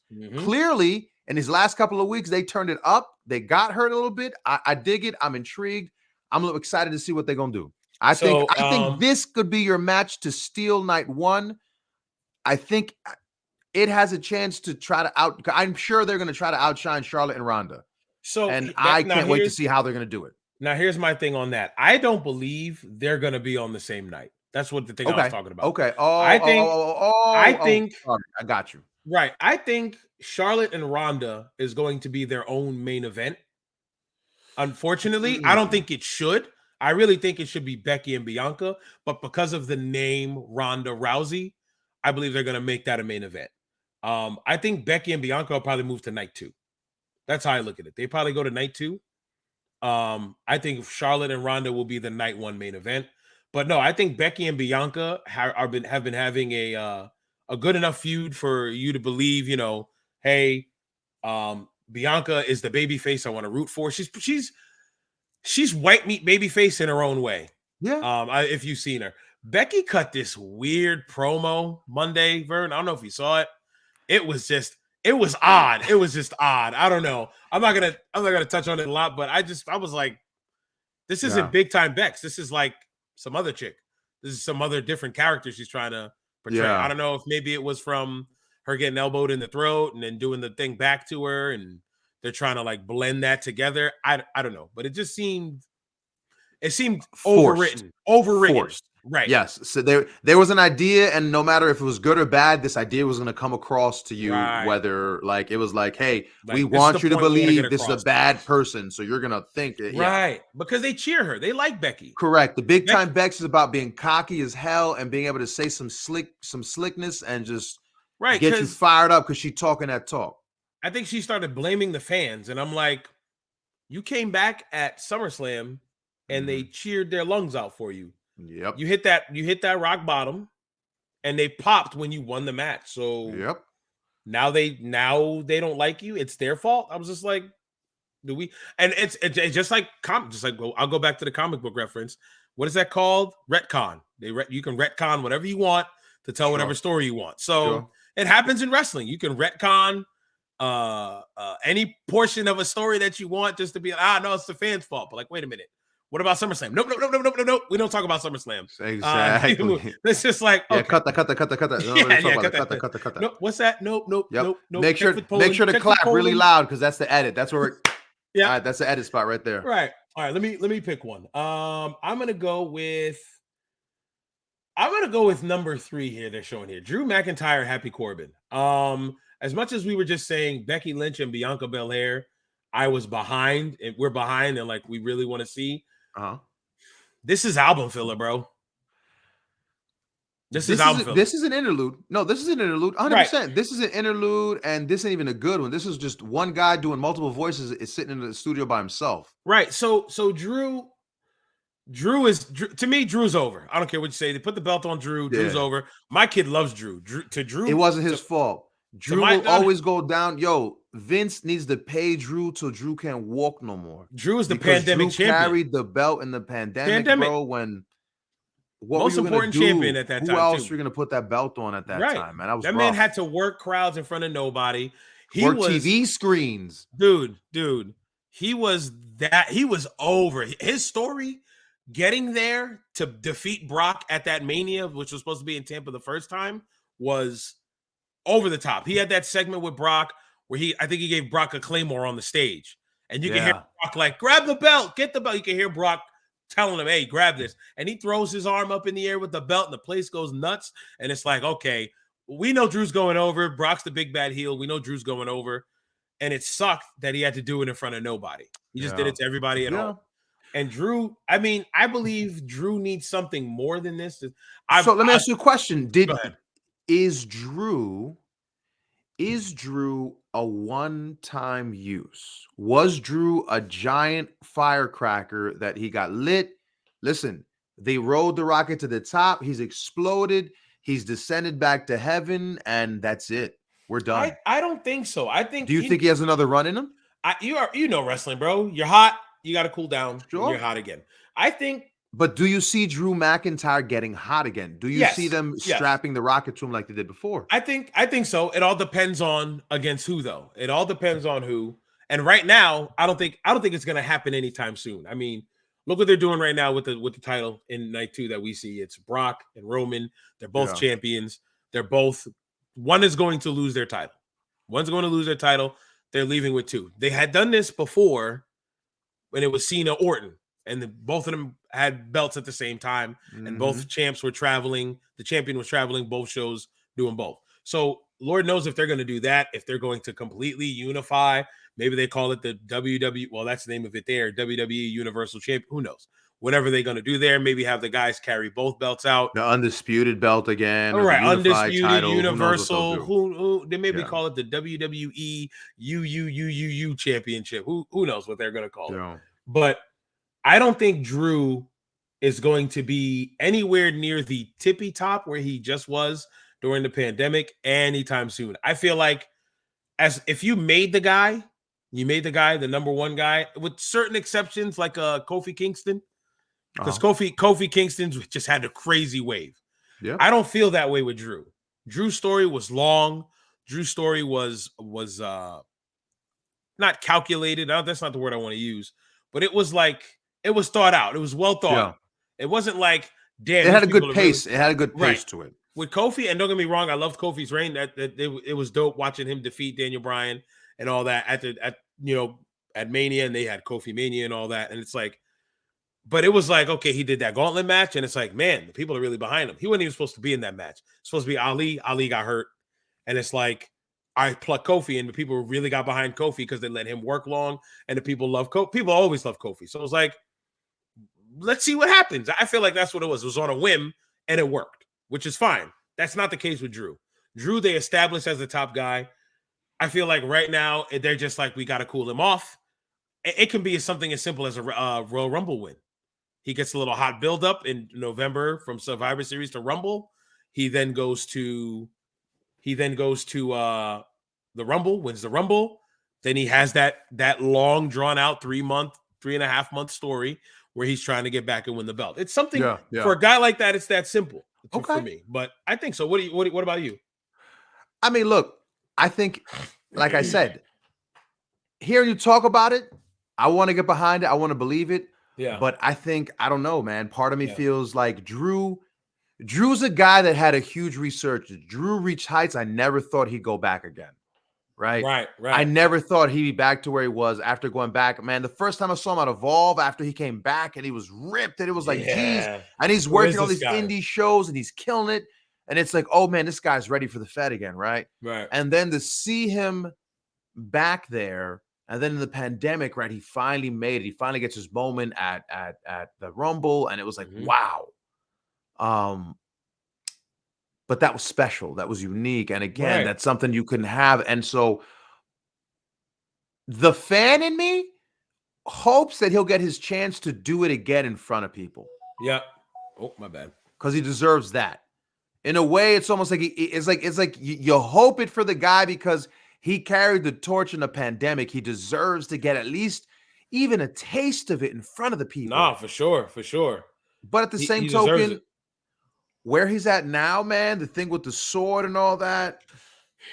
Okay. Hey, they've got some work. They've got. I think for the moment, he's got to do the character thing. He's got to do the action figure thing. Give him some stuff to make a comic book, whatever. Yeah. Get some merch. But at some point, I'd love to see him back in a serious thing, in a serious angle, and and doing work. Let me ask you this question, please. Do you see Drew McIntyre doing movies? Oh yeah, he's a good-looking kid. He's got that accent, man. That's the kind of accent you could get away with something with. You know what I mean? I'll say it right now. Underneath guys don't do movies. Underneath guys don't do movies. So if if he starts getting cast in movies where he's doing, whatever. What was that? What's the one they've done? The Marine 18. Okay, let's just say the Marine 18 or 12 round 7. No Hold Barred 2. Hey, listen. I feel like if he has that potential to be a movie guy for the E or whatever they do, because they haven't really produced movies in a minute, probably because of they've been doing them in collaborate. They don't do they outsource it now. Yeah, they outsource. They're not just WWE like studios. We do our movies. That's big dollars. That's why. If he's actually he was in a movie. Hold on. You know more than me, brother. Bro, Shay got it for me. Of course, Shay got it for me. Hold on. And what I saw, was it McIntyre? I'm sorry. No. It wasn't McIntyre. It was Wade Barrett. I'm sorry. It was Wade Barrett in a movie where he was like this action hero. He was like legit an action hero. Hold on. Because he had the one, I Am Vengeance. I Am Vengeance Retaliation. That's the one Shay got for me. And he was in Dead Man Down a while back. So it's Wade Barrett. I'm sorry. Okay. So I would say Wade wasn't an underneath guy in the time when they did that movie for him. He was one of the top guys feuding with Cena. So all right. So let's I got rid of the whole card on my end. Hey man, listen, speaking of the card, Edge AJ. Yep. What's your take on Edge AJ? Because listen, Edge got this new look, this new change. I didn't have a chance to do much look into it, but I know we were talking about it before. Tell me about it. One word, bro, forced. What's forced about it? Now, only thing I've seen is the blue light treatment. I've seen the blue light treatment. I heard he has new music. And I like the blue light thing. For some reason, it comes off on my TV. And I got a flat screen, HD, whatever you want to call it. There's nothing wrong with my picture. I just feel like first night I saw it, I was like, man, he's really blue. It'd be like if I were to turn up this thing to the brightness and now I'm turning real white skin. That's what it was like. She's hot about something. She sees something outside or something? No, I think it's the wind is blowing out here. Oh, okay. Yeah, it's windy, huh? It's okay. It's all right. Don't be mad. Don't tell her it's all good. It's all good. Don't get hot about it. I know. Right? You ain't got to get hot about it. What were we saying now? So yeah, he's got the blue light. I'm like, man, he's really blue. And then when they replayed that, they show the segment for before they break into the next week, they turned the intensity down. You can see it's a darker shade of blue from the replay. It's visibly, because it was blue like this all over his body. And then it got like dark blue, like down here. I wonder why they switched it. I think they saw it and they were like, man, that is really bright. It was like, we got to do something. Like, damn it, what are we thinking? We got to do something. But it's forced. And I'm not a fan of the music. I get you want to change the music because that's one of his most iconic songs. On this day, everybody loves this song, right? Because if you want to turn a guy heel, you gotta take away the cool song. What do you mean? Judas in my mind. I don't know the words. I don't know. I know, but you're. Again, I said good heels. Good heels understand. You really need to change them. You can't you can't use real American and still come out there and be a heel. It somehow makes it really hard to get the people to boo the damn song that that they sang when you were over. Anyway. Yeah, no, I feel you, and I feel like it's forced. I don't. I feel like it's forced because it's like, okay, well, we need AJ on the card. We need AJ to work a bad guy because it's gonna be a workers match. It's gonna be a good match. It's just like when AJ had just came from the Rumble and he got Jericho. Yeah, it's gonna be it's gonna be the pro wrestling match on the card. It's gonna be the card that all the pro wrestling fans is gonna scratch the itch for the guys who are ready to snark and say it's all celebrities. This is trash. It's all celebrities on the card. But this one, that was the one. Yeah, so, this is the one that this is your Savage and a Steamboat match. This is your it may not have drawn the house, but if you know, then you really know this is the match you really came to see. So this is the wrestling match of the card, and I don't mind that. Sure. I just feel like the story that they're trying to get there with, it's man, they did a concerto deal. He's telling him he wants the Pitbull AJ. I mean, listen, I hate the concerto. I hate the concerto. I hate it because concerto should have died years ago, but it's not that even should have died. It should have never been done. Right. You smash your guy's head between two chairs. What's the only conceivable outcome to that? CTE. Concussion. Your brains would be splattered everywhere. Like, it's like, that's the thing. I'm just like, what don't people get? Like, you can't do that move and it just be like, all right, man, I'll see you next week, Frank. Yeah, no, it's but like, I'll be back. Well, actually, AJ, to his defense, he was off TV for 2 weeks after that. Oh, good. So did he come back with his head cracked? No, he didn't. He came back. Did he talk about how the brain fluid in his brain was leaking because he got daggone? He wrestled Seth. He worked Seth last show on Monday, and even the commentators were like, "Oh, he still doesn't look 100%." So they're trying to like, okay, good, okay. I see. Listen, they're trying. But I'm just not buying. Like, look, we can say it right now. Frank is our correspondent with TV Wrestling Friends. He is the guy that watches it. If you want your indie love, I'm the man who is watching your local gyms and every indie show everywhere. I'm probably tuning in to catch you. I watch at least almost every Monday if it doesn't put me to sleep. I'll be honest. 3 hours is crazy. Yeah. 3 hours has always been crazy to me. And it's just like, okay, bro. Like, speaking of putting me to sleep, let's talk about this and no shade, but this Killer Cross promo, man. You telling me this Killer Cross promo. I haven't seen this. I haven't seen this. And I said I put me to sleep, but I only said that because, again, apparently the reaction you had to it either told me I'm going to hate it or I'm going to laugh at it. And I can't tell based on the way you acted. Okay, so, Killer Cross, Karrion Kross, recently released by the WWE. Sure. A member of Control Your Narrative. Shout out to him. your new favorite promotion. Yes. He is going to be debuting in New Japan. And I can't wait for you to hear who his opponent is. He's going to mention it in this promo. That's just me. Here we go. So are you ready, Vern? It's a minute and 50 soap opera star. It is a minute and 59 seconds. Whose telenovela uncle is this? What was it? El Gordo y la Flaca or whatever that joint is. Whose telenovela uncle is this? If he gets on here with an accent. Listen, brother. Just like I said last week, it's 2 minutes. Don't get mad, but you're never going to get these 2 minutes back in your life. Are you ready? Hit me with Hopefully you can hear the audio. Yeah, the audio's rocking. All right, let's go. Good evening. My name is Killer Cross. Stop. I'll stop. It wasn't a name I chose, though. However, what?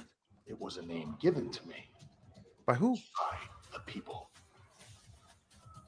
A reflection of the pain, damage. You walk in the gym and those are the fat guys who are working at the gym? Why would you keep going to the gym there? Watching. Perhaps also. Oh my God. Outside of it. So he's a fake action hero? What the hell is this? Just listen. With every new beginning, there must be an end. Mr. Suzuki, the king of pro wrestling. It's time you and I meet face to face. Oh God, what? This begins with you. Why? Oh, it's not coming out my nose. Who is this race? What the heck is this in the ring? Who is this person? Whose dad is in the ring pretending to be MMA fighters? What is happening? What are you showing me? Hold on, there's 30 more seconds. Keep This watching. legit looks like all the dads in the local community theater got together to make this movie. And this is the one dad with a coke habit who decided he was going to pay for everything, so he got to be the tough guy. Tick-tock. That's horrible. Okay, so did you see that? It's the Lone Star Shootout. Okay. It's the Lone Star Shootout, which What does that is mean? that's the show. Oh, okay. That's the show for New Japan, if I'm not mistaken. That's rotten. But before you continue, New Japan Strong, April 1st, brother. It's gonna be a very busy day. Yeah. Lone Star Shootout, they're taping it, New Japan Strong. We'll probably have that on our TV, just letting you know. Arena A sold out $150 in advance, just letting you know that. They still got tickets for Arena B, which is $80, Arena C for $45, and Arena D for $30.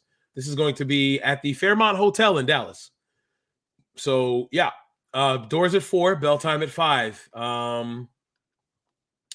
So as far as I know, that's the only match that is scheduled. I'm sorry. For So you said it's already sold out? the front row, I'm guessing. Arena A, front row. The front row $150. sold out just on Minoru Suzuki versus Killer Cross. So we've got Ren Narita versus Rocky Romero. I thought that was the only match. Here, I'll pop this on. I'll pop this Okay. back on there. This is what we got. Juice Robinson, Carl Fredericks, Mascara Dorada. Am I getting my Spanish better? Uh-huh. Not Andrade. And David Finley's kid. Daniel Garcia, your boy, versus Clark Connors. Uh-huh. Kevin Knight and Yuya Umura. Killer Cross.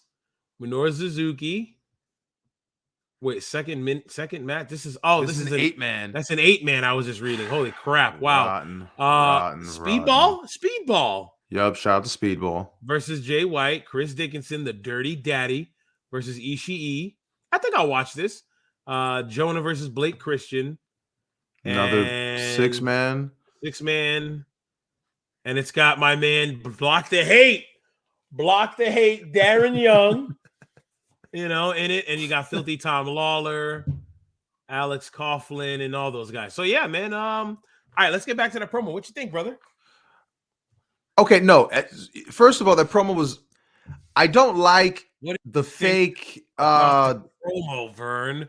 Tell me Yeah. what you thought. Tough guy talk, talking Of through the my teeth, promo. contrived tough guy talk, the slick back hair, the secret agent walking in. First of all, if I walked into a gym and all the guys that were training a bunch of fat, out of shape dads, I'd be like, who's training at this gym?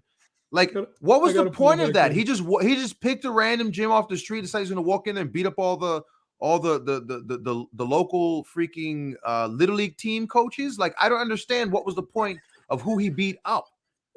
And the fact that he beat the guy up and he steps in his arm like he was going to crush the guy's arm. Like, yes. My favorite part. Like, what is that? It's so hokey. The cell. Oh, my hand. Look.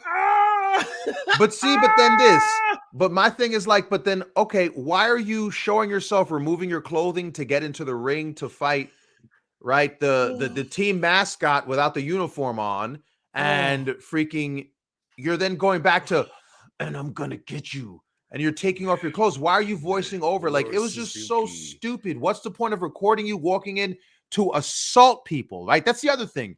We just committed felonious assault. Is what happened. Facts. Can I just do the rest of the podcast talking through my teeth like Killer? My name is Killer. I Frank bet you Champion. I bet you he grew up in the Attitude Era. Oh my god, dude. I bet you I know who he loved to watch when he was a kid. Dude, that was bad. Shay said that to me a couple of days ago. How many guys did promos where they talked to you just like this? Dude, it's bad. It's bad. I can see why the E released them, because if those are the promos he was cutting, I'd be in Vince's ear like, yo, Vince, he gotta go, bro. We can't. Yo, great job, Killer. You're doing great. I'm sorry, Carrion.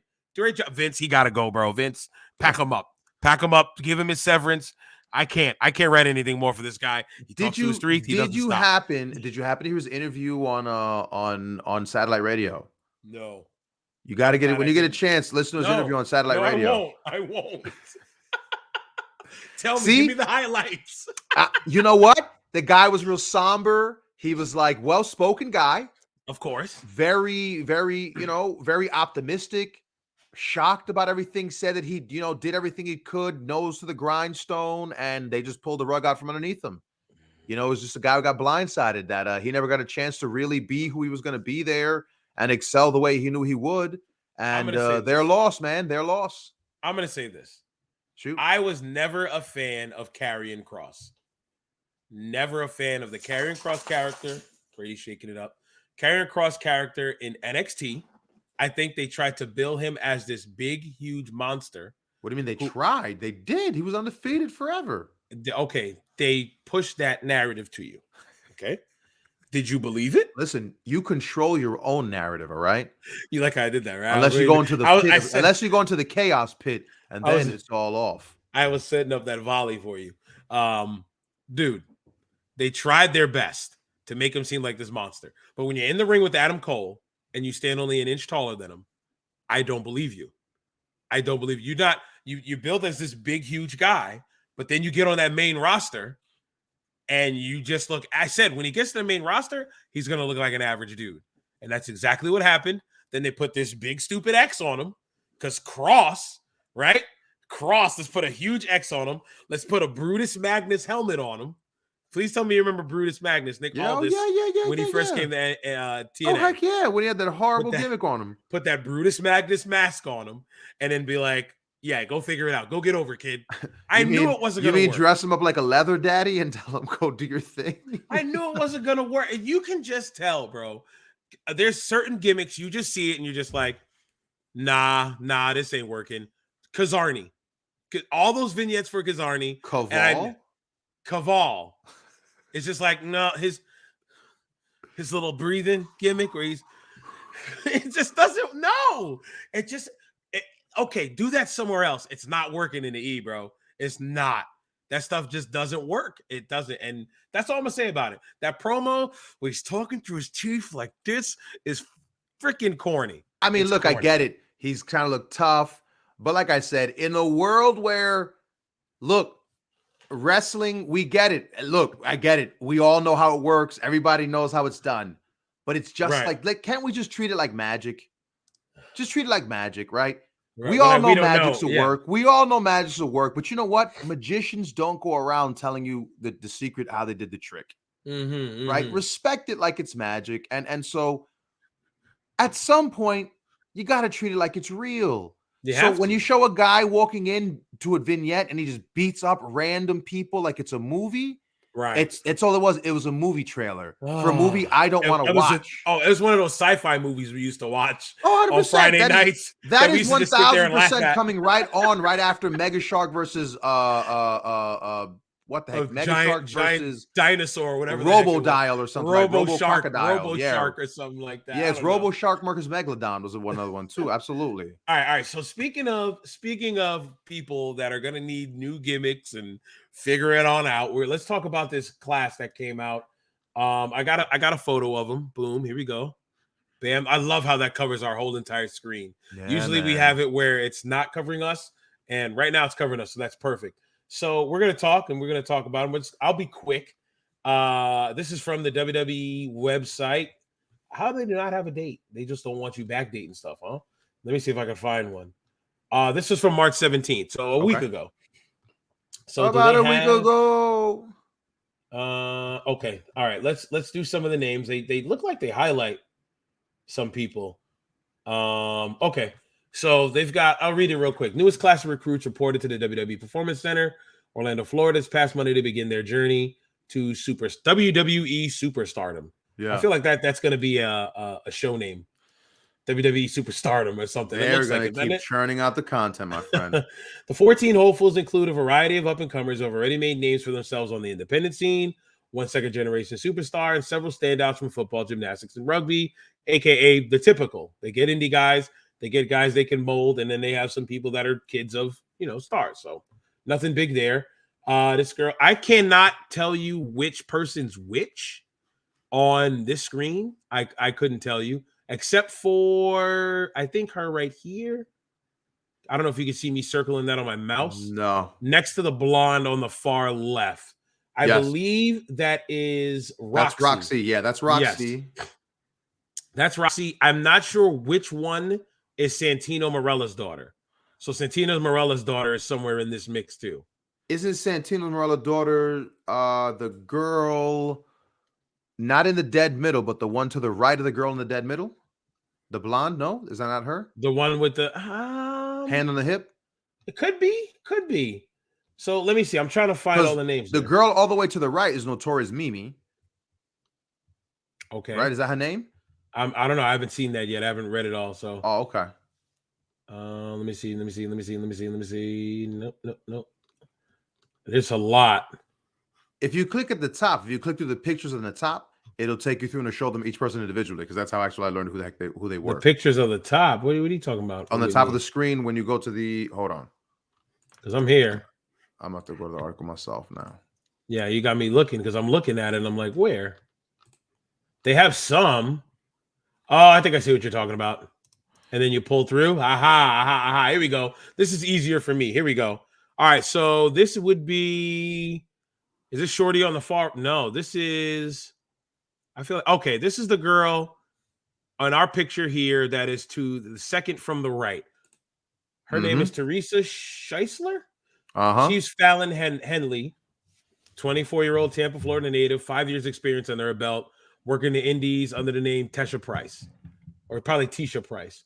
You've got Kayla Inlay. I think she was the one who bumped for Nikita Lyons. I think this is her who bumped for her. Begun making a name for herself 2.0, former collegiate dancer and cheerleader. Inlay was trained by former superstar Tyler Breeze. Okay. Then you got my man, which is in our shot. He's kind of behind our Pay Window podcast. Yep, the logo. We'll get rid of him there. This guy here. This is Joseph Sculthorpe, NCAA All-Conference offensive lineman for NC State before signing with the Falcons as an undrafted free agent. So, former football player. That's going to be, I'm sure. Hey, listen, we both played football. We both did wrestling. It's an easier transition, I think, for football players because of the physicality. And then we got this redhead here. Yeah, this is who you were talking about, Vern. Yep. Amelia her probably. Amelia Her, 18-year-old. Wow. 2 years of Taekwondo under her belt, competing on the independents as the Notorious Mimi. So she's 18 years old. So sky's the limit for someone like her. Bless them, yo. All these kids who got on at 18 and went for it, bless them all. Dude, it's a perfect time to go because you're going to learn at a place like the PC. They're going to put you on that level up show before they put you on 2.0, before they send you up to where you want to go, where you want to be at, which is the main card. And even if you don't make it, you'll still be in the best learning program on the earth. Right. So she can go, let's say she might be in this program for 2 years before they even show her on 2.0. So now she's 20 with the WWE style under her belt, because, there's a different style for wrestling, and WWE style is different from a lot of other wrestling styles, which is, in my opinion, for the better at points. So she'll have that under her belt, those 2 years under her belt. Yeah. They call her up. Let's say she doesn't make it to Raw or SmackDown until she's 24. She's got 6 years of WWE style experience. That's what I think I was talking about earlier. I think I used the word bread and you were like, no, that doesn't sound right. They can mold her to whatever they want. They've got this like clay that's just like, oh, it's Play-Doh. I can do whatever I want and mold an 18-year-old into whatever they feel. Now, again, but that can be either good or bad, though, because you got to think about this, the star, the WWE person that's never wrestled ever on the indies and only ever been at the E, which, again, Matt Cardona is a good example of somebody who took it and ran with it. Right. And is trying to make something of it, despite the fact that he predominantly still wrestles a very TV-heavy style of wrestling. Matt Cardona is a tweaked Zack Ryder. That's all it is. He's still every match that I haven't watched every Matt Cardona match on the Indies, but every match that I've watched, I said this is what he would have done on television. It's the same. It's the same thing he would have done for Raw, SmackDown. All right, let's move. Hopefully, I would say flip through these, man. Flip through these because he's 6'4", Gabe Y, Florida from Oregon. He was a D1 rugby player at Lindenwood, New Jersey. He's an Army Reserve, 260 pounds, and he was drafted for the rugby league. So another guy not going to be afraid of physicality. Here she goes. Yep. She's okay. So she's to the left of the girl we mentioned first, which was the one Kayla Inlay, Bianca Corelli. That's the daughter of Santino Marella. Yep. And she's just graduated from college, and she's going right into it. I see the Italian in her right now, and I'm looking at her. How do we not pick that out of the lineup? All right. Then we've got Mitchell Lavallee, or Lavallee, probably. Made a name for herself, independent circuit as mother lover Jake Tucker. Jake Trucker. Okay. Trained by Kane, Natalia, Tyson Kidd, and Tom Pritchard. So he's got inside track already. Trained by guys that work the E. I wonder if he went to the Knoxville school. I think they said he did flatbacks when I was looking at it, which is Tyson Kidd's. But if he got trained by Kane and Pritchard, he had to, at least for a tenure, for them to say that, because that's their. That's what I'm saying. Yeah, that's a new school. Yep. And then we got this kid, Cole McKinney, who is next to Mitchell in the middle of the picture, honing his craft over a year and a half, going by the name Cole Carter. That name sounds familiar. Yeah. Cole Carter sounds familiar. I bet if you were to Google search that in your IWTV, we've probably seen him before. It's just not his WWE Performance Center shirt is not helping right now. Then we got Carla Gonzalez, the shortest one out of the bunch of ladies, under the name Roxy. Another, I think she's like 18 or 19-year-old. She graduated from Booker T's wrestling school. So another one. So W move for the E to grab her up. And then we've got one of the two blondes. This one's of a dirty blonde. She's in the middle as well. Her name, 18-year-old. Man, listen, man, they're grabbing a lot of youngsters. Maddie, maybe they spell that wrong. I'm going to go Kinsley, not Nisley. 6-time state champion. Okay, gymnastics. Vault. She's been in gymnastics for 11 years. Okay. She competed on the independents as Nikita Knight. You're not going to be Nikita Knight in the E. I'll tell you that much. They already got a Nikita. Then the other blonde, Calix Hampton, 22-year-old former athlete at University of Oregon. She's acrobatics and tumbling. Okay, so these girls are gymnasts. So you can teach a gymnast to roll. You don't have to worry about teaching them how to roll. You got to teach them how to bump, teach them how to do things the right way. They'll be on their way. This man here next to second from the left, 23-year-old David Bostian, Wilmington, North Carolina. Folk style wrestler? Yeah. The joke with him in the basement has been that he looks like he's a Randy Orton light. I see it. Yeah, tattoos and all. That's the joke of the basement. Yeah. Okay, and he was training as a power lifter, so okay, good for him. Then we've got Nnamdi Oguayo from Beltsville, Maryland, 6'3", 245, played defensive line for Washington State, another football player. Looks like another football player here. He's the one with the braids, Edwin Grande. Big old smile, too. He happy to be there. Yeah, hey, big smile, big personality. You know how that goes. Offensive lineman, University of Idaho and Monterey Peninsula College. So he played JUCO. The Oakland, California native, played for the Houston Blues football team in the Spring League. Okay. Hey, another football player. And there go them trying to have some fun in these pictures. Shout out. I don't know. I should pop this up on the screen. Shout out to Shorty here. Where is it? Oh, I got to get rid of it. What's up? Shout out to Shorty here, getting the W chokehold in right here. I just wanted to point that out. But hey, good for them. Congratulations to them. Just wanted to pop that on there quick. Let's move on to the next thing. What you got any closing statements you want to say about that? Nah, man, I'm excited. Hey, young kids, some indie wrestlers. Do note, indie wrestlers got signed. I understand. We all heard Fed Bad that they had released the edict that we're not resigning any indie talent. No indie guys. Now, indie talent got signed. I'll tell you this: it's good. Not, indie talent got signed. They're not established indie darlings. They don't have indie stink on them. Correct. They don't have that indie funk. They're just they've got a little bit of that indie stench. You can rub a little deodorant on, and it's gonna go away for the day. So they've got that, and they know. And I feel like they're like, okay, we can get rid of those bad habits and we can give him what we know, pepper in our WWE style, and we'll give him a little more Word. flavor and seasoning. So, all right. So but speaking of that, so talking about indies, man. Can Sure. I hit you with my indie love for this week? Can we pull up my boy Alec Price, man? Because we talking about indies and talking about indie wrestlers For and sure. getting signed. Like, you just put it on my mind. This homie right here, man. He had a tryout. He had a tryout not too long ago. I saw this kid, and again, I've been seeing him all over. He's all over the show, so that's just it, right? He's one of the face. I asked you about him because he's one of the kids. I keep seeing his name. He keeps coming up on shows all the time. So he had this real big match over the weekend. I'm trying to find it here. Yeah, it was at the open showcase. I got it. Okay, I'll go find it. But go ahead. Keep talking about him. Yeah, he's on the cover, boy. He's a cover boy. Man, can I tell you, that crowd was hot. I mean, listen, it was a simple story. Story was he's from the Northeast and he's calling out the South. Like, at the moment, there's like a real thing going on with this IWTV, somehow that connection. And I don't really understand how the belts work for them, but yeah, there's really a strong push for Northeast, Southeast, Northwest, Midwest. And so, you know, he's from the Northeast, called out kid from the Southwest to Southeast.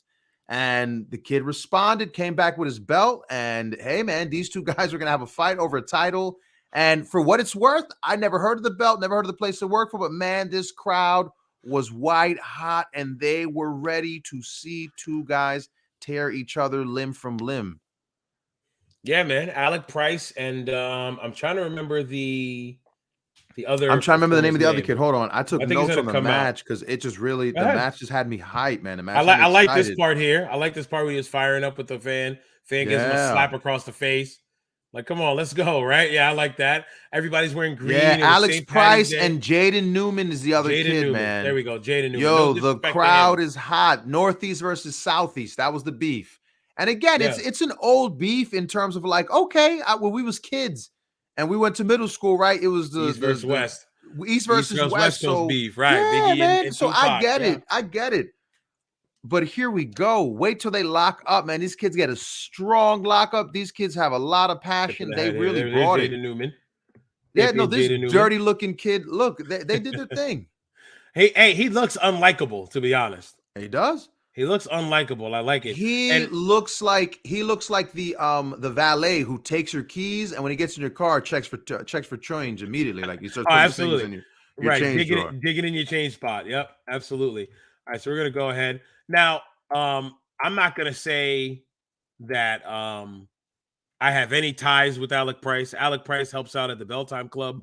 Bo Douglas is his original trainer. So he's legitimate, a kid from East Boston, went out and wanted to become a professional wrestler, heard about the Belltime Club, and he learned how to work the basics under Bo Douglas. So big shout out to Bo. Yeah, shout out to Bo. Right, big shout out to Bo because Bo's a Kowalski kid. So and I'm there every Wednesday with him. He still teaches kids the Kowalski way, how to hit the ropes. So the way Alec Price hits the ropes, it's the way Kowalski taught Bo, and Bo passes it on to his students.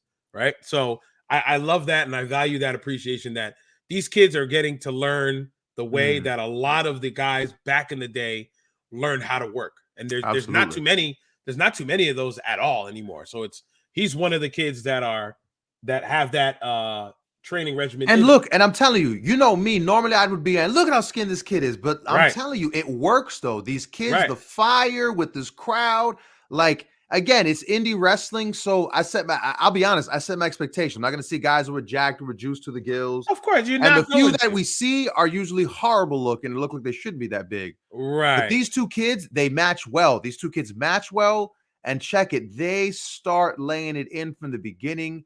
The shoulder tackles are heavy. Let's go. Give it to us, man. Should I give a little audio? I wonder, will they give us heat on this if we give a little audio? I don't think IWTV will. All right. But yeah, we'll let it go. Northeast Beast is what he was going with. I like that. I love that. Listen, Alec's a kid. I've talked to him a lot of times. He's a good kid. He understands the business of professional wrestling. He's getting his name out there a lot more. Yeah. And I told you after, I think I told you, either you or Shay, I told you after his match, I was like, well, his booking fee just went up. Oh yeah. Because No, listen, I'm telling you, look, they came in and they started working. yeah, I mean, these two had a great match. I was watching this. I think that day they had the wrestling open. Right, up and down. Right, okay, let's go.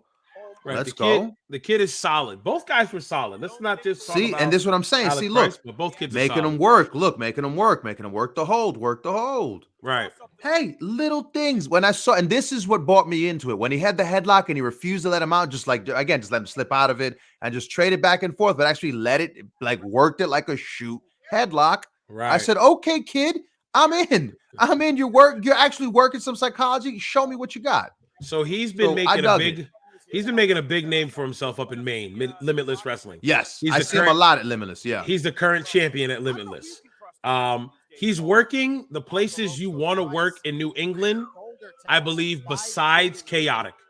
Gotcha. I think he pops up on a lot of the shows I watch. This kid pops up everywhere. Alec is very good. If you ask Bo's like he's starting to get that indie funk on him, but Bo's old school, and Bo wants him to see him work one particular way. I love Bo for that, but you got to be realistic nowadays. You've got to the comic book scenario. You gotta have an open mind. You got to work within the universe you're in. Correct, and that's all it is. And right now, Alec is doing his thing. He's hot. He just had a WWE tryout. So if he's getting looks from that at his age, I believe he's under 25. I think he's like 23 or 24 years old. I don't know for sure. But I mean, the kid's full of fire. He's never ends. Never dies. And that's what I liked about him. I wrote that in my notes. He never dies. Right. He's always, and that's even when something he's preach. taking the heat. Yeah, they got the heat on him. He never dies, and I appreciate that. That's something we preach at the Bell Time Club. So it's like awesome. It's good to see because the kids that I call them kids, but they're all grown. The kids that train now all have seen Alec go from being a trainee to doing what he's doing right now, and they're all proud of him because they see him and they're like, "Oh man, look at how good he's doing." That's something inspiring for them to be as well. So look at that. See, this is what I like. These little things are doing though. They're working each other. Newman is phenomenal as well. This is my first and only time I've seen him. Look at that, man. He doesn't. Speaking of indie funk, I'm gonna mute this guy. I feel like I'm just talking over him. Yeah, no. Go ahead. Yeah, no. So listen, wait. But before you mute that, let me say that. Yeah, listen. Shout out to IWTV. This was wrestling. What's the name of the show, Frank? This is Wrestling Open. The Wrestling Open. Wrestling Open every Wednesday or Thursday. Yeah, and it was the last episode. What was the name of that episode? That's episode 11. That's what they call it. All right, episode 11. Just check it out. It's the main event. I would tell you there was a couple of good matches on this show. There was some matches I didn't necessarily love. It's a lot of new talent, but again, it's a showcase show. And this main event, they stole. Like, look, this crowd was looking for this main event. They stole the show. These guys. Mm-hmm. So check it out. It's my my indie pick for the week. Shout out to IWTV Wrestling Open episode 11. Yeah, man. Great work. Watch it. Absolutely. I don't want to give them the finish and all that. No. That's what I'm saying. Did we give them the finish already? No. I didn't give the finish. We didn't give them the finish. Okay, that's what good. I'm saying. That's why I was like, I just want to give the show. And you know what I mean? That way we don't give it for free. That way you got to get yourself a subscription. That's right. And buy that because I ain't trying to get hit now with we'll give this away for free now. Absolutely. No, man, I absolutely love this match. It was good. I watched it and I thought it was a phenomenal match there from beginning to end. Word, yo. So Frank, we got about 2 minutes, man. We about to run it. We got that. I see the pencil wagon. We got to take it home. He's telling us to take it home. Let's see. We got to talk about one thing before we go. Yeah. We got a lot of rapid fire it. First, real quick. R.I.P. El Hijo de Pedro Aguayo. 7 years. 7 years, 3 days ago. Kind of crazy. 7 years. It was insane what happened to him. 100%. Freak accident. R.I.P. to the man. Just a tough thing. We were going to talk about Cody Rhodes signing the WWE. We spoke about it in depth before. Meltzer said he signed like 14 days ago. What do you think? When I see him, if he pops out at Mania, I'll make it happen. Until then, honestly, Cody, get out of my news feed. I don't want to hear about you anymore. All right, we're going to pop this on the screen real quick. Them boys. Woo! Them boys. Go. ROH Supercard of Honor against FTR. The match everybody's wanting to see. Ring of Honor World Champions versus AAA World Champions. World Tag Team Champions, I should say. I think this match is going to be absolutely fire. I love both these tag teams. Two totally different styles. You got that indie funk style that Briscoes have been running forever. And then you've got that old school tag team wrestling style of like 4 Horseman days, Brain Busters, whatever you want to call them, Clash of Styles, and what they say, styles make Tag fights. team wrestling. Yep. Styles make fights. Can't wait to see that. I don't disagree with you on any of that. Let's go. Yeah. He was all elite. Moving on. I think that's about it. We're good. Are we good? We're good. We're good. home? Wag the pencil. Hey, listen, Jeff Hardy re-debuted. Law of diminishing returns. Cornette said it, so I don't want to pretend like it was an original thought, but when he said it, man, it just made me hurt my feelings because he ain't lying. Nostalgia acts. Hey, you start out on top and work your way down, not from the other way up. Hardy Boys, it was fun while it lasted, but listen, I don't want to see 45, 47-year-old men still dressing like they was back in 1999. Parachute pants, guys. Yeah. Fishnet shirts, guys. When my man Matt Hardy had on the TikTok leggings T-shirt, so it was sucking it all in so he could have abs. Did he have that? I didn't see the that. TikTok waffle print shirts.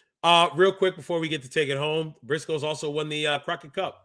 Them boys, let's go. Steaming them up, firing them up. Night 2 was good. I watched a lot of night 2. Night 2 was good. Night 1 was a little rough because there was some wrestling that got kind of boring night 1 because I think they were trying to tell a lot of stories. A lot of stories they were trying to tell, and if you don't watch NWA, it was kind of hard sometimes to follow through. And the commentary at times was rough. Sometimes the commentary didn't feel like they weren't interested in what they were talking about. Right. All right. Whatever. So hey, listen, man, we're here. We took it home. Listen, under two. Pencil, we're good, right? We saved time this time. So all right, listen, another good one, Vern. Another one in the books. Man, I'm still right about the Hall of Fame. Should just you're wrong. You're wrong. You know you're wrong. If you watch the Hall of Fame, it is not for the speeches, not to hear the stories, but it's to see the freaking trophies. Who watches the Hall of Fame for the pictures and the damn rings? Oh, I'm sorry. Sorry, friends. If it was up to Frank, the Hall of Fame would just be baseball cards. So shout out to Frank and baseball cards because that's all he wants. He wants you to get your commemorative baseball card. He doesn't actually want you to hear them talk. I'm always right. I don't know what he's talking about. Don't listen to him. He doesn't know what he's talking about. You're wrong. All right, for Vernon Somoza, I'm Frank Champion. I'm right about the Hall of Fame. He's not. You're wrong. He's not. Wait, damn it. He's not. All about the stories. Which way? If it ain't about the stories. There you go. It's tough when you're going the other way. Facts. There you go. Because I'm pointing at the wall over here. You're wrong. You know you're wrong. If it ain't about the speeches, what's the point of the Hall of Fame? Vern, love you, brother. R.I.P. Scott Hall. I'm going to pop this on the screen, man. R.I.P. to the realest. Man. Rest in peace. Listen, man. Love you, brother. This was another good one. Absolutely, man. Thank you. Let's take it on home now, huh? All right, Pencil. All right, we're 2 minutes over. Relax. Word. Relax, Pencil. Let's head to the pay window, my friend. It's another successful night. Another good payday. All right, brother. Peace. Peace out.